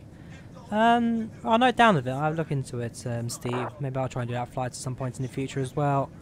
But yeah, I do quite like my evening flights, especially in the sunsets as well. So my flights to Helsinki I did last month in the Toast 319. Some of the scenes in that were absolutely beautiful thanks to a sunset flying. That I definitely would take again. I mean, even the real world flying in the sunset over the Finnish islands, very beautiful to look at. Some memories I will take with me for the rest of my life because they genuinely are stunning. So QS and sunsets, I'll look into doing that flight at some points. Definitely worth doing. Yes, the West Somerset Railway is going to Console, so is the Rural Sea line. If you don't know, Steve, I've got a connection to Dovetail Gaines where I do help them out at events and work with them and stuff here and there. So yes, West Somerset Railway will be coming to Console, along with the Rural Sea line. No dates yet, no timeline, but they will, once they have it ready, they will announce it onto their forums, social medias and whatnot. But yes, they are coming.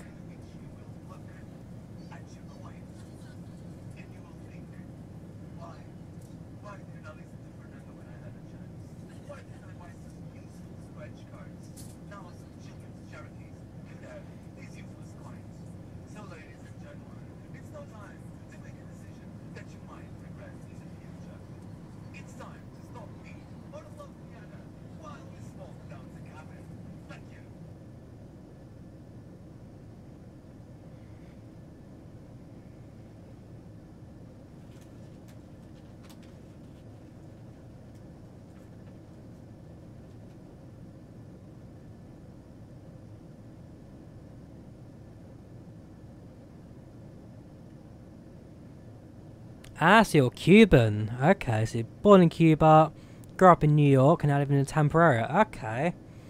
So you have travelled a bit. I mean, in my case, I was born in central London. I now live in West London. I've travelled far. I mean, I'm half Polish, mum from southern Poland. But, yes, I've not travelled too far myself. Again, the only place I'd really consider going this time is moving to Finland in the future, but that's only for like a long term, if I had a job offer over there kind of thing. For the most part, I'm stuck in the UK, and will be for quite some time.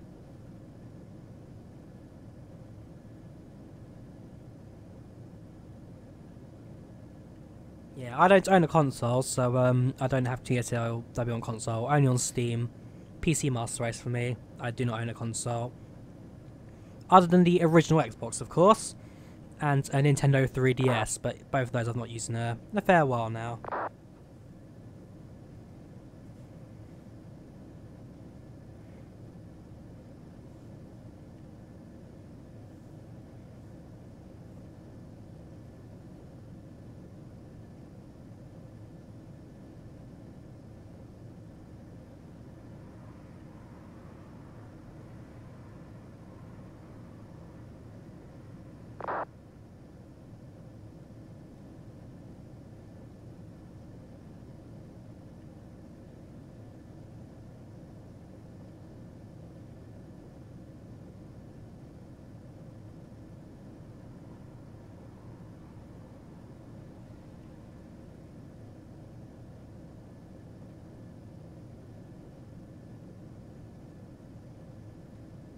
Circle Route from Hampton. If you're talking about World of Subways Volume 3, London Underground Simulator, I mean, that for me, yes, was 3. So that for me was my very first, actually, sorry, second train simulator. My first train simulator was Trains 2009. Actually, I lie, third simulator. My first sim was Microsoft Train Simulator, then it was Trains 2009, and then it was World of Subways Volume 3. And that for me is my all-time favourite train simulator, because while it was small and didn't come with too much, and is fairly outdated now because the C stock has since been retired in favour for the S stock. Yeah, World of Subways 3 just had everything right. I mean, automatic announcements, the roll bands, the passengers, how they worked as well were great. Where they, rather than going to the doors and disappearing there, they actually walked to their seats and sat down. Plus, if they're late to the train or they're just about to close doors, they would run on the platform. That I loved. Just Water Subways Volume 3, very nicely put together. TML Studio did a great job on that, and it will be hands down my all-time favourite train simulator. Really is a beautiful, beautiful game. That I do like it.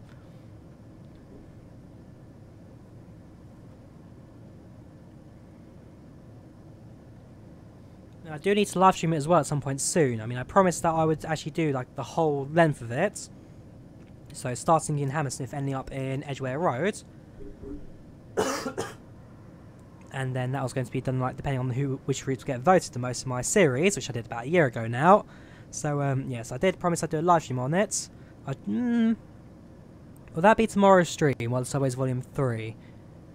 It's an idea, and I might go for it actually. Yeah, I think I might do that. Water Subways Volume 3, good chance I'll stream that tomorrow, we'll see.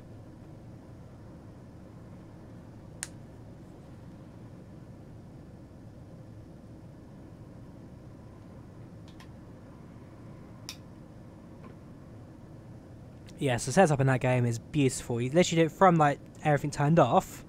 You set up every single thing to get it all working. Whilst Train Sim World, you also get close to it as well. But they just don't have like the destination markers, the announcements, all that. They don't have, and that for me is a bit of a miss, unfortunately. But one day I hope they do decide to add it in the future, because they are capable of doing it. They just need to have the technology behind it to work, really. I mean, they recently got the train automatic system working, the ADF, so they are definitely improving their technology, Dovetail Games, and it's something I hope to see. Something I hope to see in the very near future in their trains. I mean, of course, they need to try and get all like the recordings as well, get the licensing for that. Take a bit of time for all the routes they have around the world, but again, all possible from them.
Alright, sorry to hear that, Steve. Yeah, sorry to hear that. I mean, similar to the guy I spoke to earlier on as well, who said he was in a wheelchair himself from a birth defect. I mean, not much I can do, but I am sorry to hear that, man. I mean, when did your car crash happen? Was it like a recent thing or a couple years ago for you, Steve?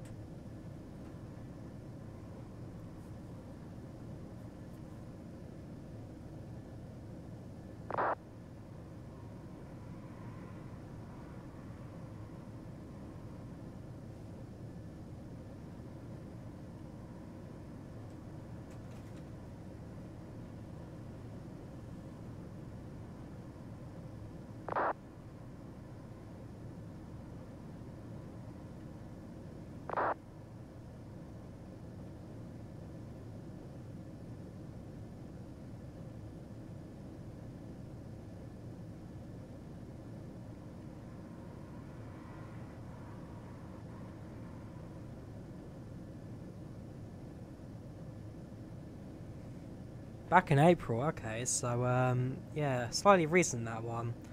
I mean, what, 4 months ago now? Yeah, sorry about that, man. Really am. I mean, worst injury I've had was a broken leg after a footballing injury. That got me out of sports. I mean, I was a goalkeeper back in my like school team and whatnot, but really bad injury. It got me out for 3 years, which wasn't really that great. Really wasn't. So yeah, left me out for a while. Not much I could do then. And it kind of just really was like a down point in my life. Really, kind of brought everything down. Things weren't great. Not quite sure what I was going to do at that point. So yeah, well, I'm not sure how serious your injury is, and it says it left you disabled, but yeah, it's like I can almost relate to that kind of thing. Maybe not to like high level as yours, but I kind of can guess like just the feeling of like in a way worthlessness after those kind of situations. It really isn't a nice feeling, and it's something I don't wish on anyone really.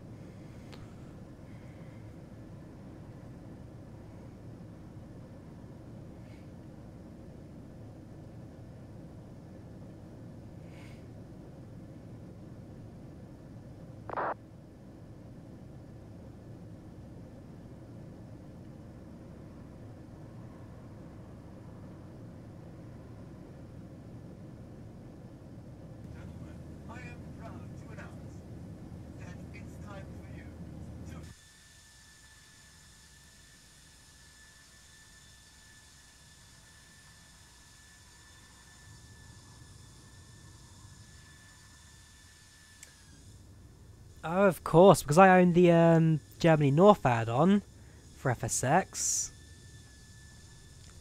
I've got the high quality North Germany scenery. Thank you very much, Orbex. I did a review on that a while ago.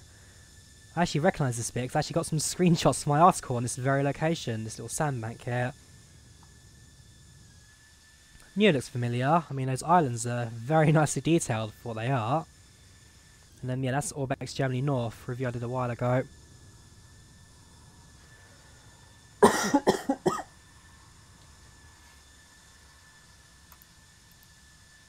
Yeah, my injury wasn't that bad. My case was like, it was big bandage on my leg, but leg to foot, but didn't require like crutches kind of thing, more just left me limping from A to B. Also, it kind of left me on a limp as well, so even now that it's healed a while ago, a couple of years ago now actually, 3-4 years, I still have the limp from it, because I was walking funny for months, like walking like the side of my foot kind of thing. It wasn't comfortable at all, and unfortunately it has meant that I've now been stuck with it. So something again I will suffer with now for potentially the rest of my life. It's not major, but once you spot it, you do spot it. Plus, walking long distances as well do start to hurt a little bit. It's not major and I can fight the pain, but it's something that is quite prominent, unfortunately.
Welcome to stream, Richard. How are you doing today?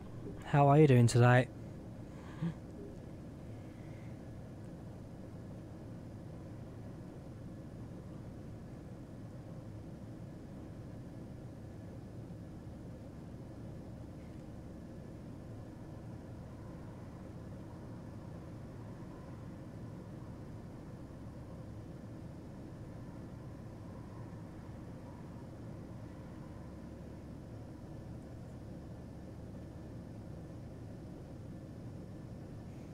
Welcome back to Oblivion. How are you doing?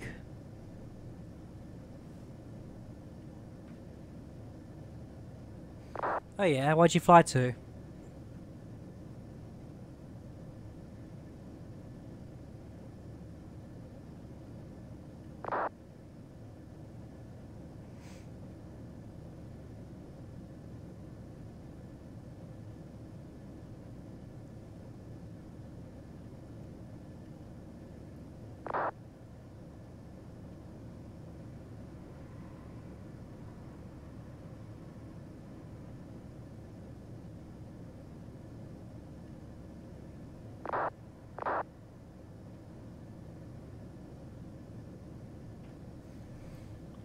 Oh yeah.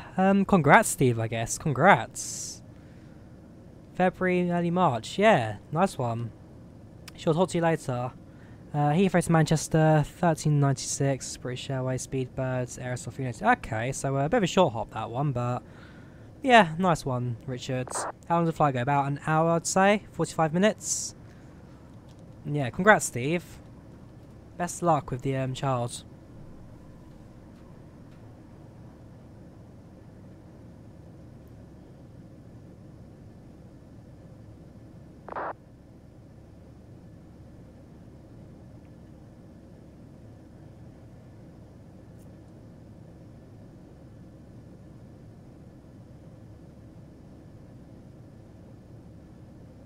Yeah, 40ish minutes sounds about right for that one. So guess a nice evening hop for you.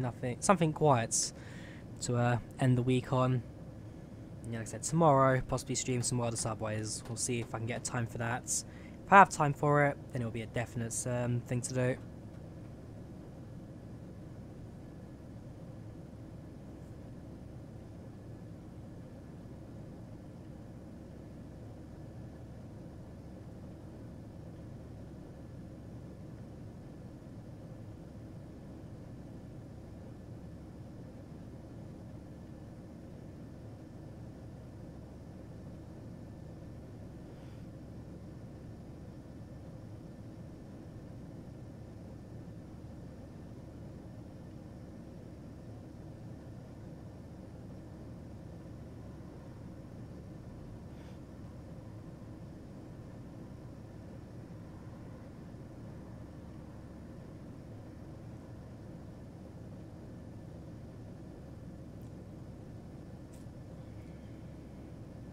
Yes, FS Passengers P3DV4.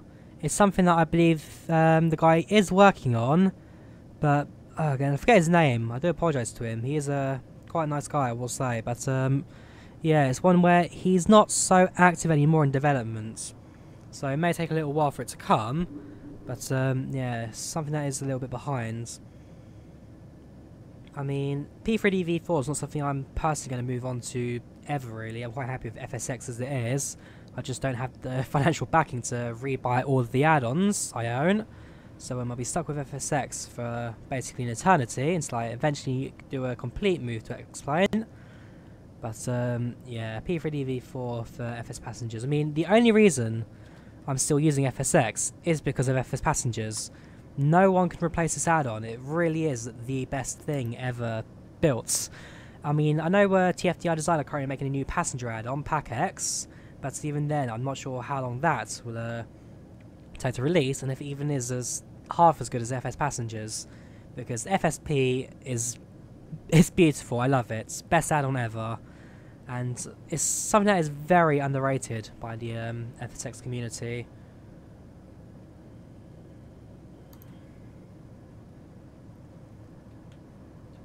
There you go, nice bit of flat cloud layer up here. High altitude clouds, we're just skimming at this point.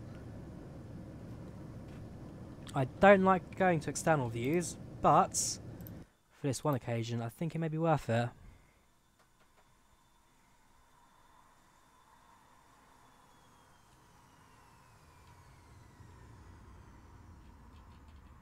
Nope, that wasn't worth it. Here we go. Yeah, quite, maybe like 2,000 feet above me, 3,000. Just a flat cloud layer, which is quite cool to look at.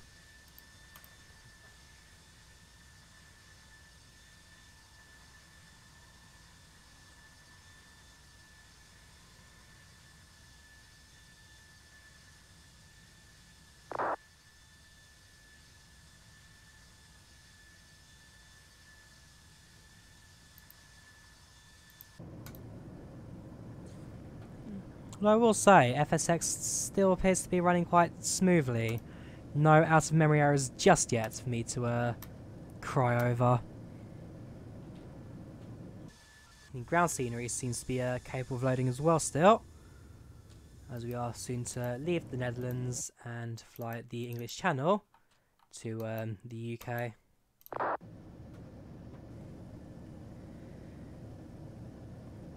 And please don't jinx FSX crashing. I do not want that today. Not today of any days.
Right, so keeping an eye on the comms at this point, since we are getting... Still got an hour to go, 55 minutes to arrival. But yeah, keep an eye out for how much traffic there is heading into Gatwick right now. See if there's any like congestion or anything coming into the airport, so I can try and navigate around that as well. Top of descent is in...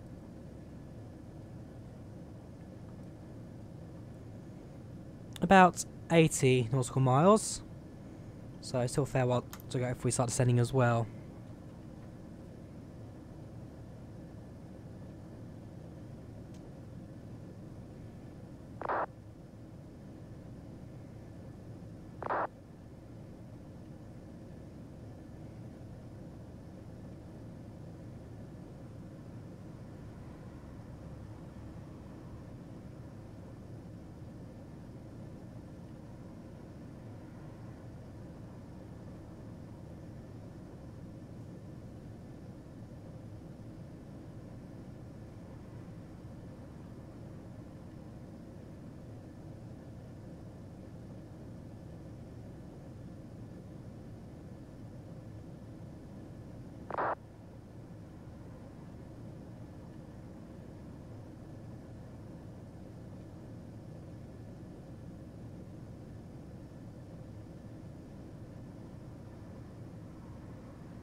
So now leaving Netherlands, flying over the English Channel, and shall be for the remainder of our flights. And soon we'll be in the United Kingdom, so better start thinking about setting up our arrival now actually into Gatwick. That means picking a start and starting our top of descent. We should be a couple of minutes away now.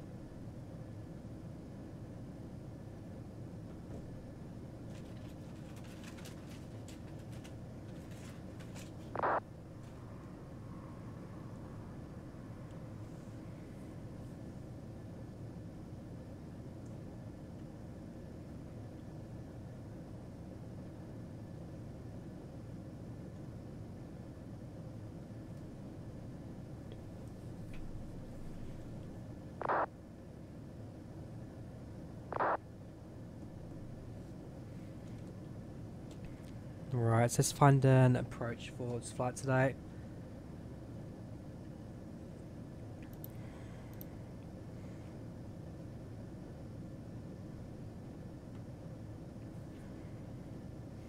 Rimbu Orb Ering. We'll be landing on runway 26 left.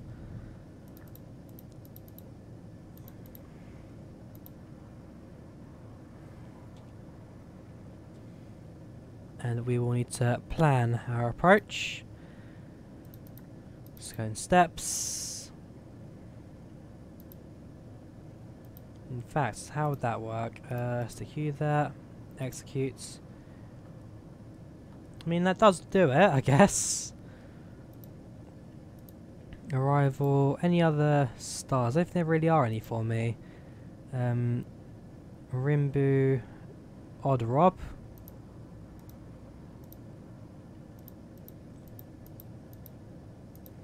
Nope, no real stars for me, so I think I'm quite happy with this current approach setup.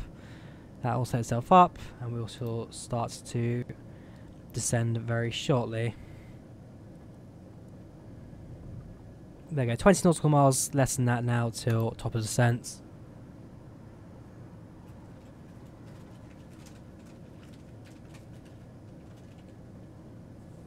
Now everything including weather has been set from the date of the flight a month ago. So I am already aware that there is a crosswind at Gatwick which I need to manoeuvre around during final.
Channel traffic, I do like that. We've got a message from the FMC. Reset MCP altitude, as soon as we start our descent. If we set it to... hang on.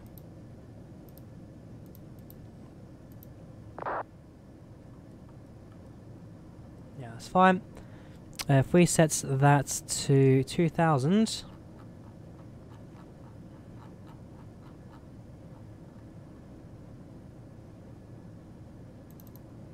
reset VNAV, and then once we reach top of descent, the aircraft will now start descending. We'll set our attention on that sim. So, whoops, descending, flight level 360 for will be our first step. It'll be flight level 32, isn't it? 340. 340. Expecting runway 26 left, sorry 24 left, so it's 26. Echo Golf Kilo Kilo ETA 45 minutes. We have got Manchester Tower, though Gatwick appears to be empty. There you go, we have now started our descents. And while we're descending, let's set my approach into Gatwick up. So 30 flaps. It is 10.9.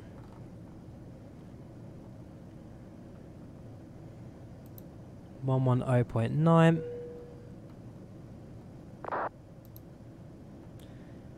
259.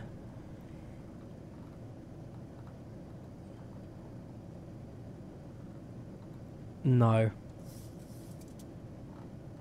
Engines stay on. 259. And I'll assume we don't need to make a holding pattern on our approach, so we had to do in the real world during our approach into Gatwick. So they should just be a straight in approach, nothing too major for us to handle. And then once we are connected to the localizer, we can then line ourselves up for a fairly simple landing today. Expecting quite a nice one, minus the crosswind, which should be quite easy to navigate around, manoeuvre that.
Right, passing flight level 300, now in the 20,000s.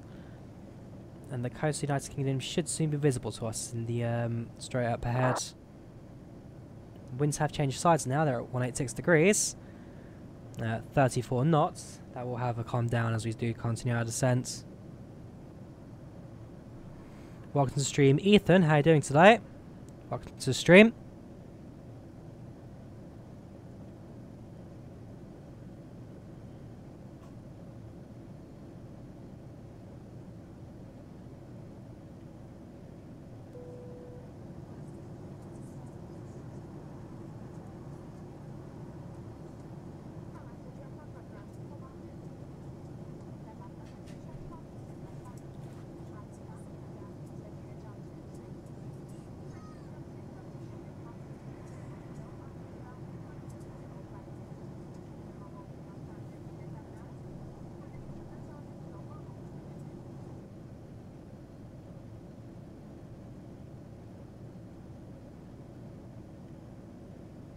Yeah, fairly standard descent tonight.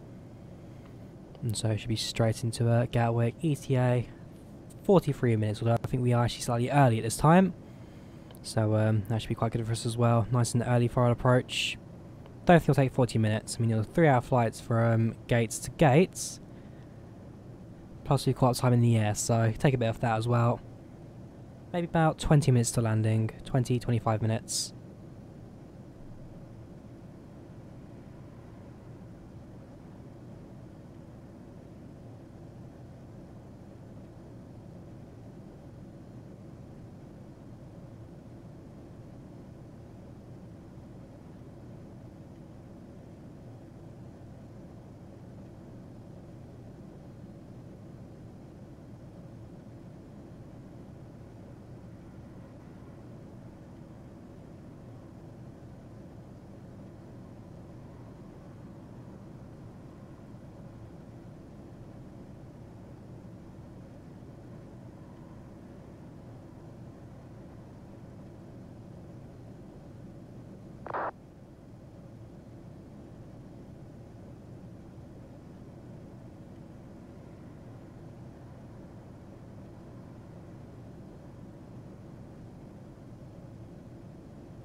So continuing our descent, we are about to reach flight level 210.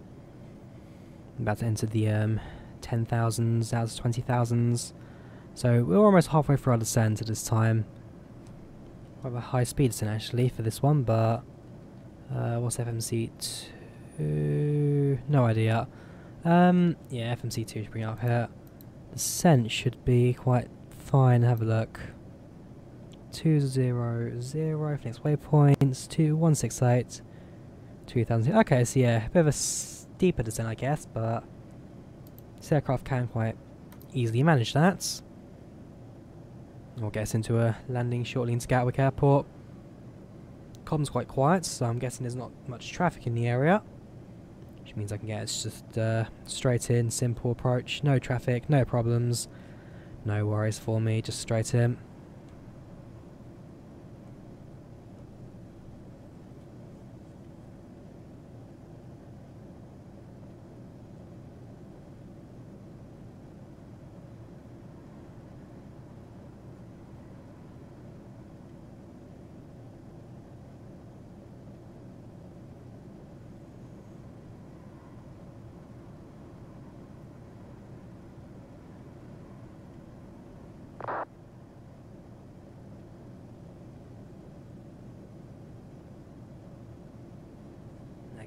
There you go, an aircraft to Liège.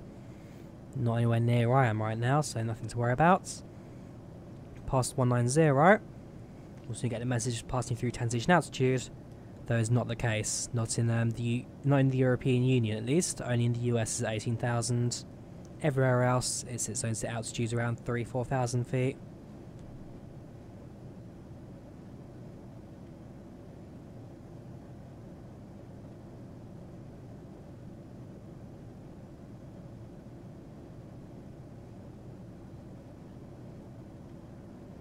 Passing transition altitude, Captain.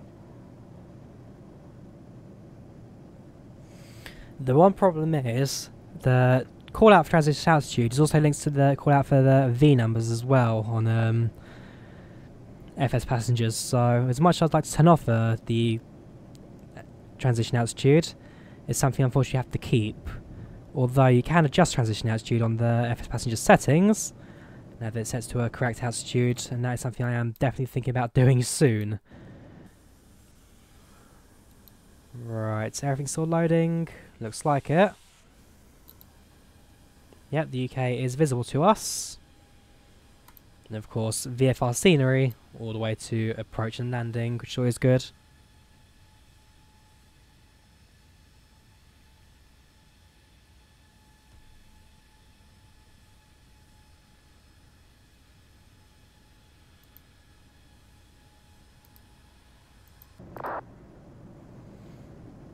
Few aircraft in traffic. We've got an EasyJet 320, 200 SL. What's the SL stand for again? Sharklets. 321 Ukraine. 4 British Airways A319s. Not sure what SHT is. Do apologise. Ryanair 737. Northwest Airlines 747-200 cargo. Pratt & Whitney's, United Airlines 777, KLM 739, 2 Boeing business jets, private and something I don't recognise, business jets Citation 2, British Airways CRJ 700s, and then 2 more private CRJ 700s. Those are our traffic in the area for our approach. There you go, UK visible to us now.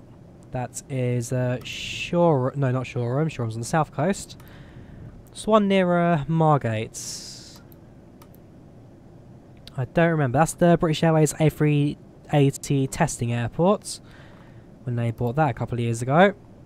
But for some reason I can't remember the name of that one. During my FS Passenger series I flew from there to Calais on my first international hop. But again, like I said, for some reason I just can't remember the name of it.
I mean, you can see the starts of the Thames estuary actually just ahead of us right there. That is the start of the River Thames as it snakes its way towards London. So, we're definitely making some approach into the UK right now. I mean, if I check the maps quickly, I'll show it to you as well on desktop view. And we've got a slightly different approach plan coming in away from these waypoints in the south, as we go straight towards Gatwick by the looks of things on our next waypoint. What is it? Yeah, CI 26 left. Okay, so skipping all the south bit of the UK, making an approach straight into Gatwick, which should be quite interesting. Makes the flight slightly quicker as well on the shorter approach. Always good. Pass through 10,000, so only turn on landing lights. Also get the aircraft ready to slow down, ready for final into Gatwick, which is always good. Not just long to go now, less than, I'd say, 10 minutes landing, 10 minutes.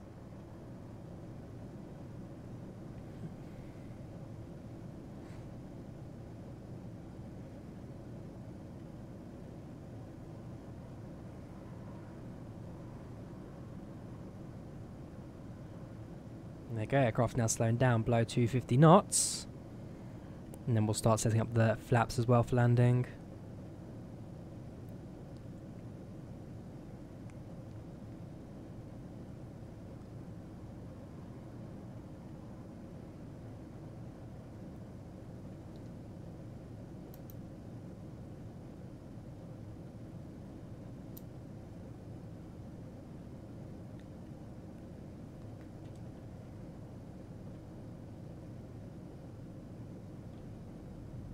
Getting about 20 FPS right now, which isn't great, but hang on, 10,000 feet, which isn't great, but it's enough for me to fly with.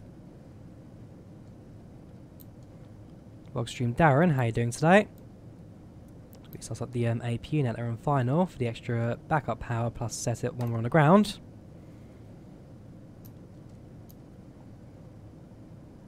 Flaps 1.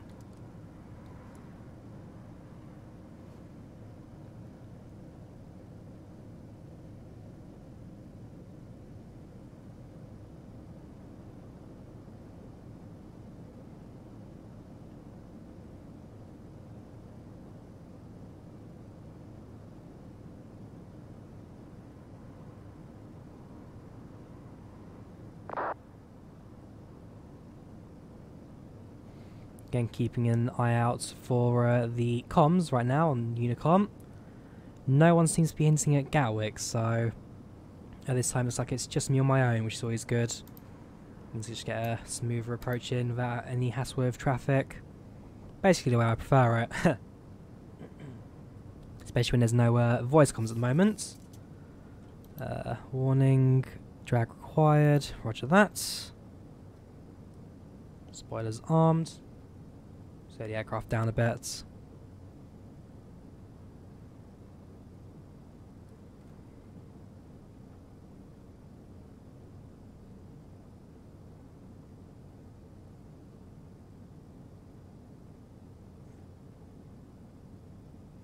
We've not yet got a connection to the localizer at Gatwick, so nothing to be concerned with, I guess, but something I need to hopefully get soon. As we do continue our approach into the airport. I mean, 10 nautical miles to deceleration, and very shortly on the end of the glide slope.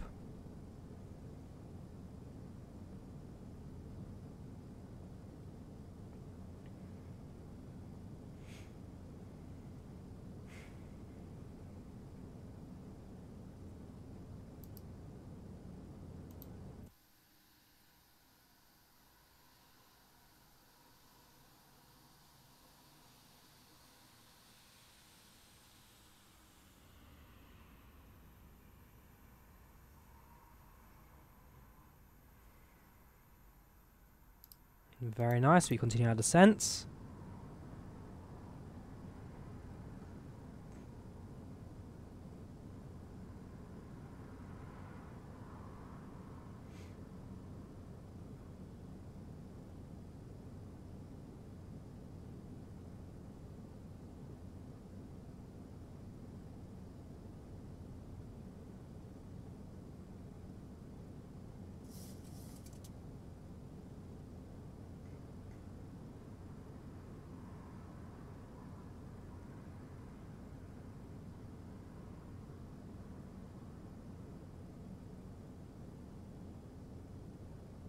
shortly. We'll go for flaps 2.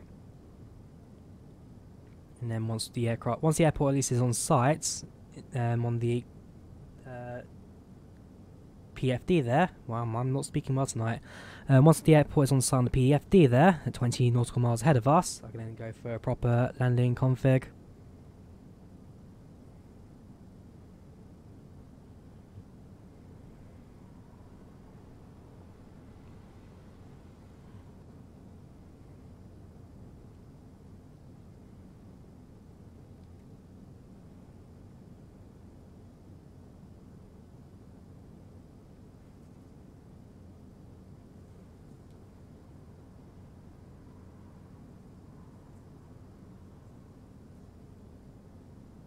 There we go, we are now connected to the localizer. Now waiting to be established on the glide slope.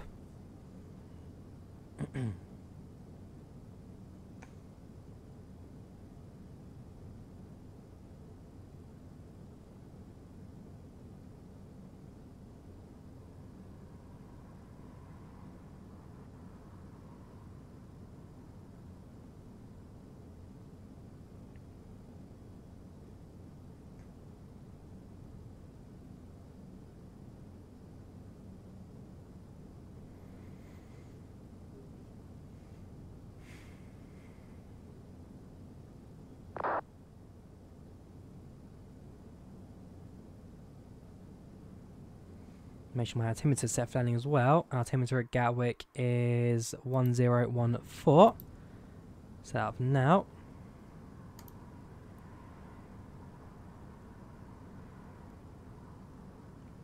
There we go, flaps 2.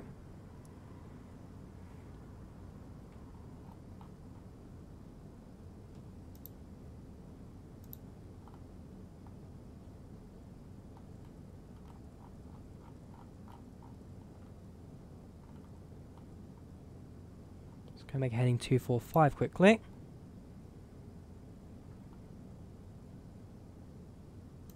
And that get me onto the glide slope a little further away than our current position.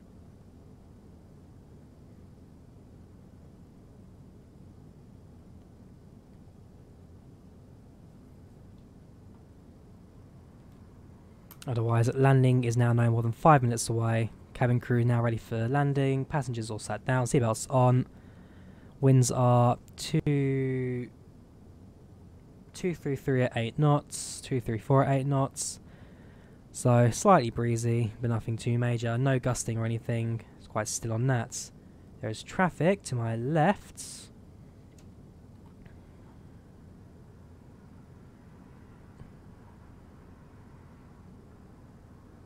And we'll need to be cautious about him.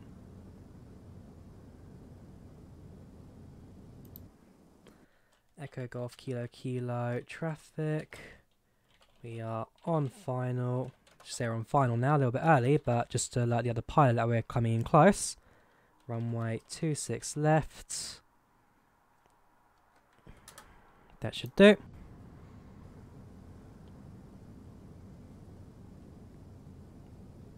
Now somewhere out there is another aircraft I need to try and keep an eye out for. Flaps down next setting. And slowly get ourselves down to the ground now.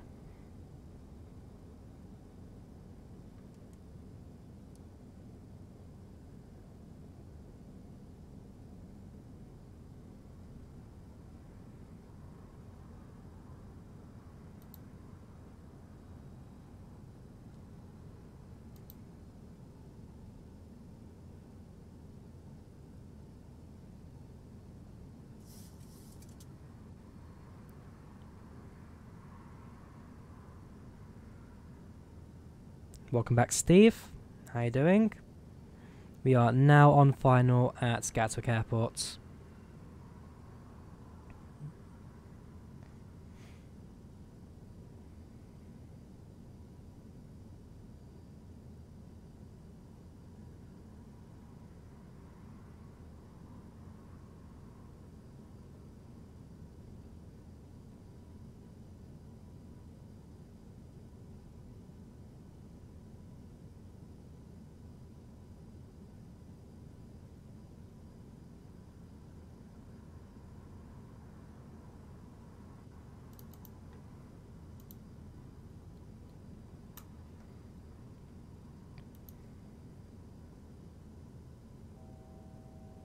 There we go.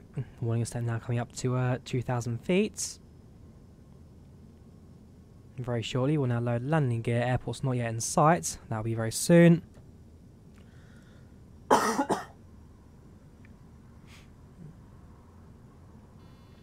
Gear down. Gear down.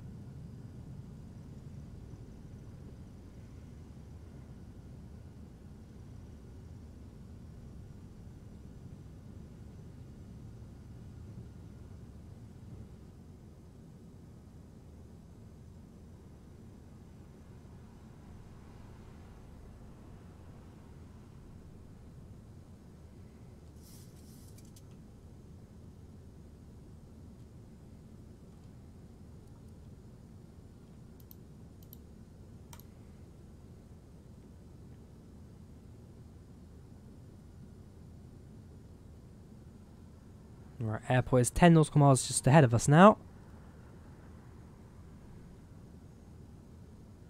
The traffic near us has since passed, so that's not to worry about anymore. We are now very close to Gatwick Airport. Landing 26 left. Hang on. Oh, okay.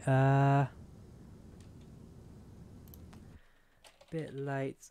Easy Y. 9016.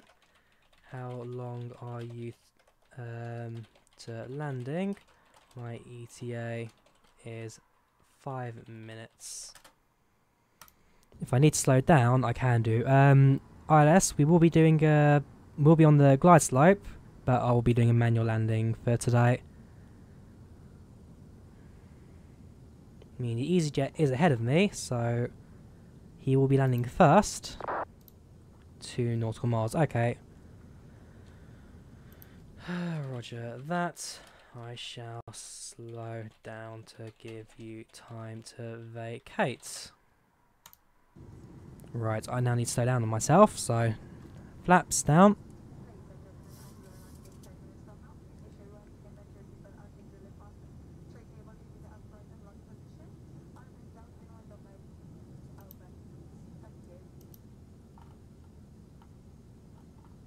Right, somewhere ahead of me is an EasyJet on final into Gatwick. He is ahead of me. He better vacate before I do. Should be ever so annoying if I need to go around because of him.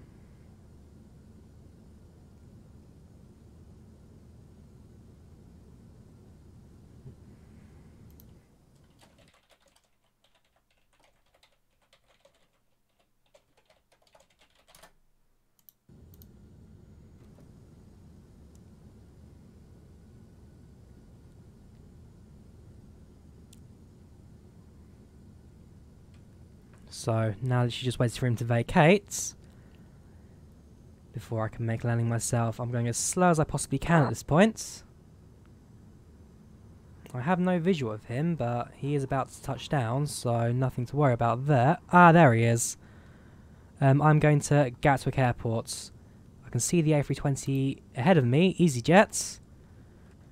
He's just about to touch down, so hopefully there will be a time to land. Do I have a gate yet? Gate will get determined once I do land, so no.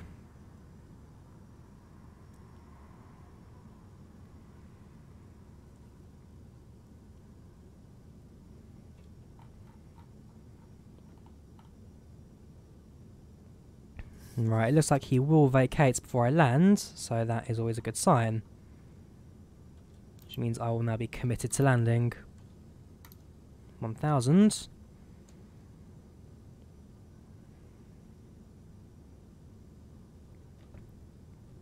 Autopilot off.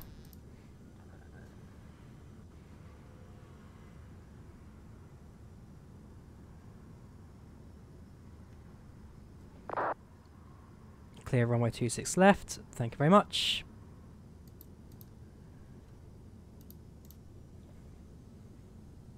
A little bit low, I can adjust for that.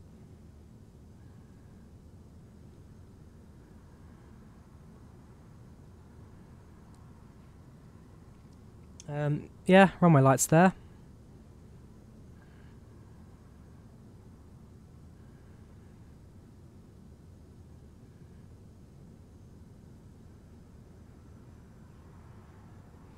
Passing over the Gatwick Express train tracks.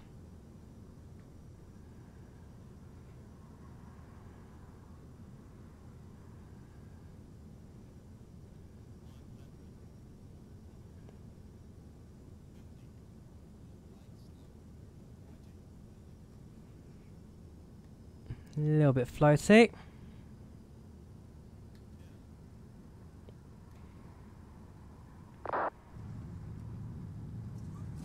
Reverse thrust set.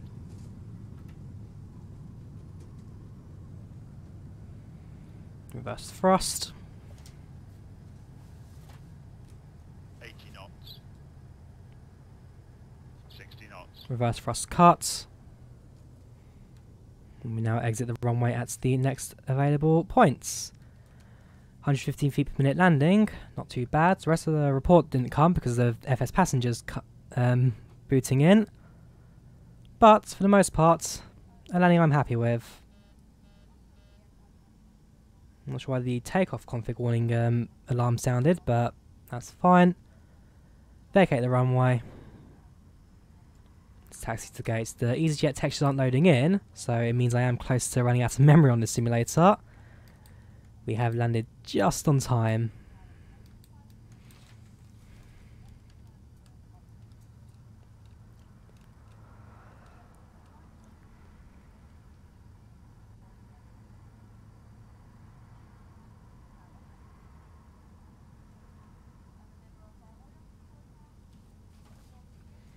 And there we have it. Raise the flaps. Landing lights off. Tax lights on. Now I've got to make our way to the gates. So I'll be trying to go to the same gate I went to when I arrived at Gatwick a month ago. That shouldn't be too difficult to find, as it's quite close to the taxiway to the terminal.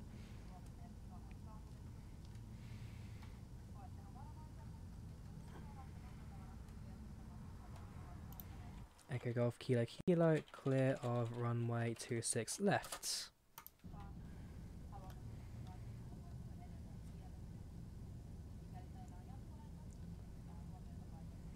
A little bit fast on taxiway, that's fine. At Gatwick, you are forever taxiing here because the airport really is just that terrible. No one likes Gatwick Airport, it really is just a disappointment. They do want another runway, we'll see if they get one. But for the most part, Gatwick's not a popular airport in London, I can tell you that for a fact. Anyways, coming to the end here, and then the gate should be just ahead of us. We'll then do the aircraft deboarding, look at the end of flight reports on FS passengers, and then we can bring an end to our flight for today. I'm glad I finally did the stream. Like I said, I've been wanting to do the recreation of the return flights home for a while now. And I guess doing it a month straight after, yeah, this is a nice time to do it.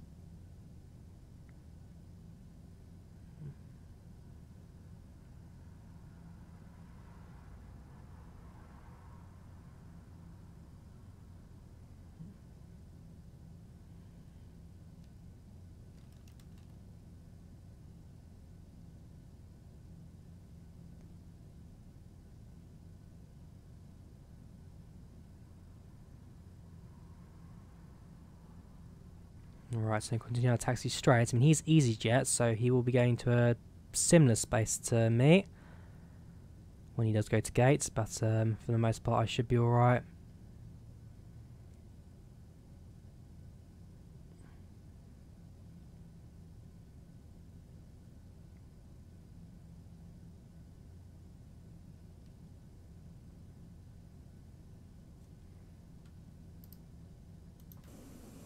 Otherwise, here we are, our Norwegian 737 after, what was it? Well, we set our flight time to 3 hours, it's now 30 minutes planned arrival time, so 2 hours and 40 minutes in the air. Again, FS passengers will give me an exact time for flight. We don't need to follow me, it's fairly simple to taxi at Gatwick. I don't need to request one. I mean, there's no ground service, no ground online right now on that sim. Nor is there any tower, so there's no real guidance at the moment. Like I said, I'm just going to taxi to where I went to a month ago when I went to Finland.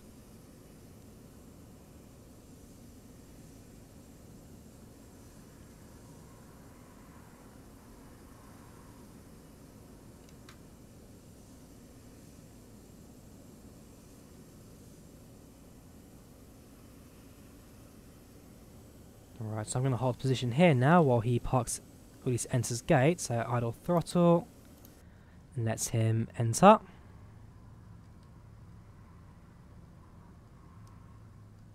And there you go. Got to be patient, but oh well.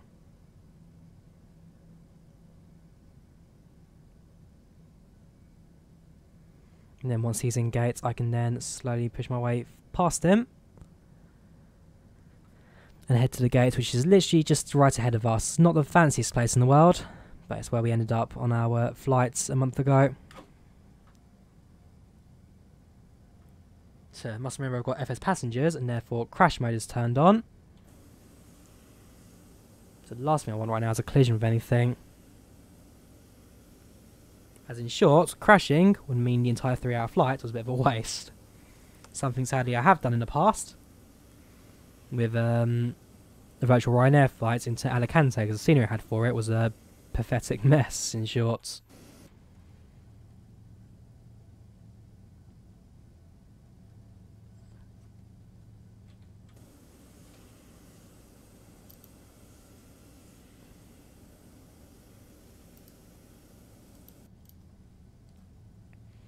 Right then, into gate we go.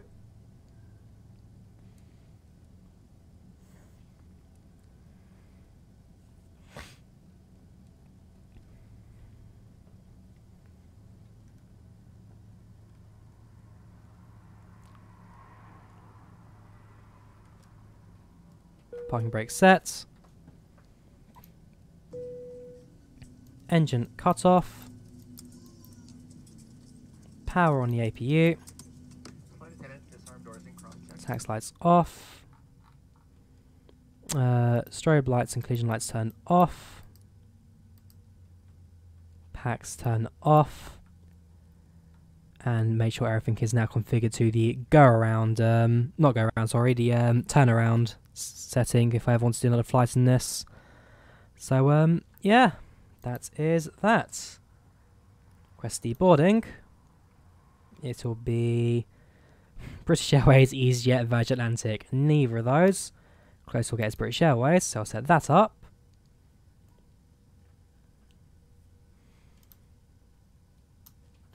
And just gotta wait for the things to connect to the aircraft. So we can start our deboarding for the aircrafts. Menu, actions, doors.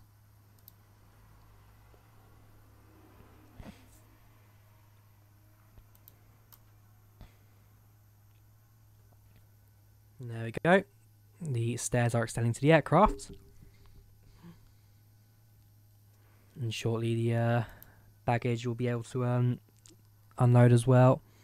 If I actually open, whoops, cargo doors can open now, so open, open. And then it's just the passengers' doors we now have to wait for in a couple of seconds. Shouldn't take too long now. And once that's the case, once the bus is in position, I assume that's what we're waiting for now, yes it is. We can then deboard the aircraft and go through the FS passengers end of flight reports. Have a look at how the flight went overall, which I don't think was too bad. Not too bad, definitely. Open the exits, passengers deboarding.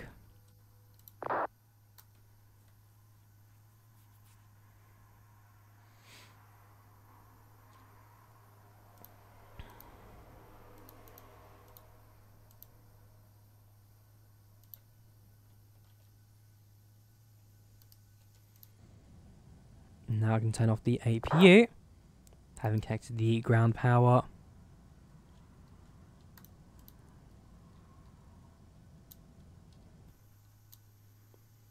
So, let's have a look at our end of flight reports. FS passengers, end flights. Switch to desktop, have a look at the stats. So, Norwegian International FRE, That's all standard. Vantaa to Gatwick. Flight distance was 1,001 nautical miles. I like that. 114.6 feet per minute touchdown, kiss the ground. 2.91 pitch. Flight's time was 2 hours 49.03. Time airborne was 2 hours 34.28. Flight's time in total was 2:49.03. Time on ground was 23 minutes 24 seconds. Most of that was for the departure. And yeah, overall exceptional flights. Landed after extreme weather. Wasn't that bad. Bit of crosswind, nothing too major. Better mood because 8. Otherwise, perfect flights. Let's have a look. So, smooth landing, perfect flights, scheduled airports, long flights without time acceleration, and extreme weather during approach, but a safe landing with satisfied passengers. And all that means that we can now end the stream rather happy. So, yeah. Hope you guys enjoyed the live stream. Leave a like if you did. Do subscribe. I shall be keeping the chat open for a couple more minutes, as I always do, to answer any more questions and whatnot. But, like I said, overall, another satisfying flight across Europe. And fortunately, the simulator did not blimmin' crash on me for once. So I'm quite chuffed by that. But, yeah, as always, hope you guys enjoyed the live stream. Leave a like if you did. Do subscribe. And I shall see you next time. Goodbye.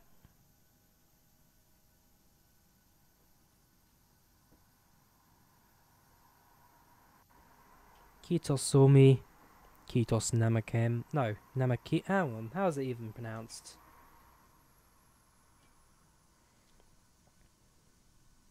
Kitos Somi, Kitos Nakamin. That's it. Thank you, Finland. Thank you very much.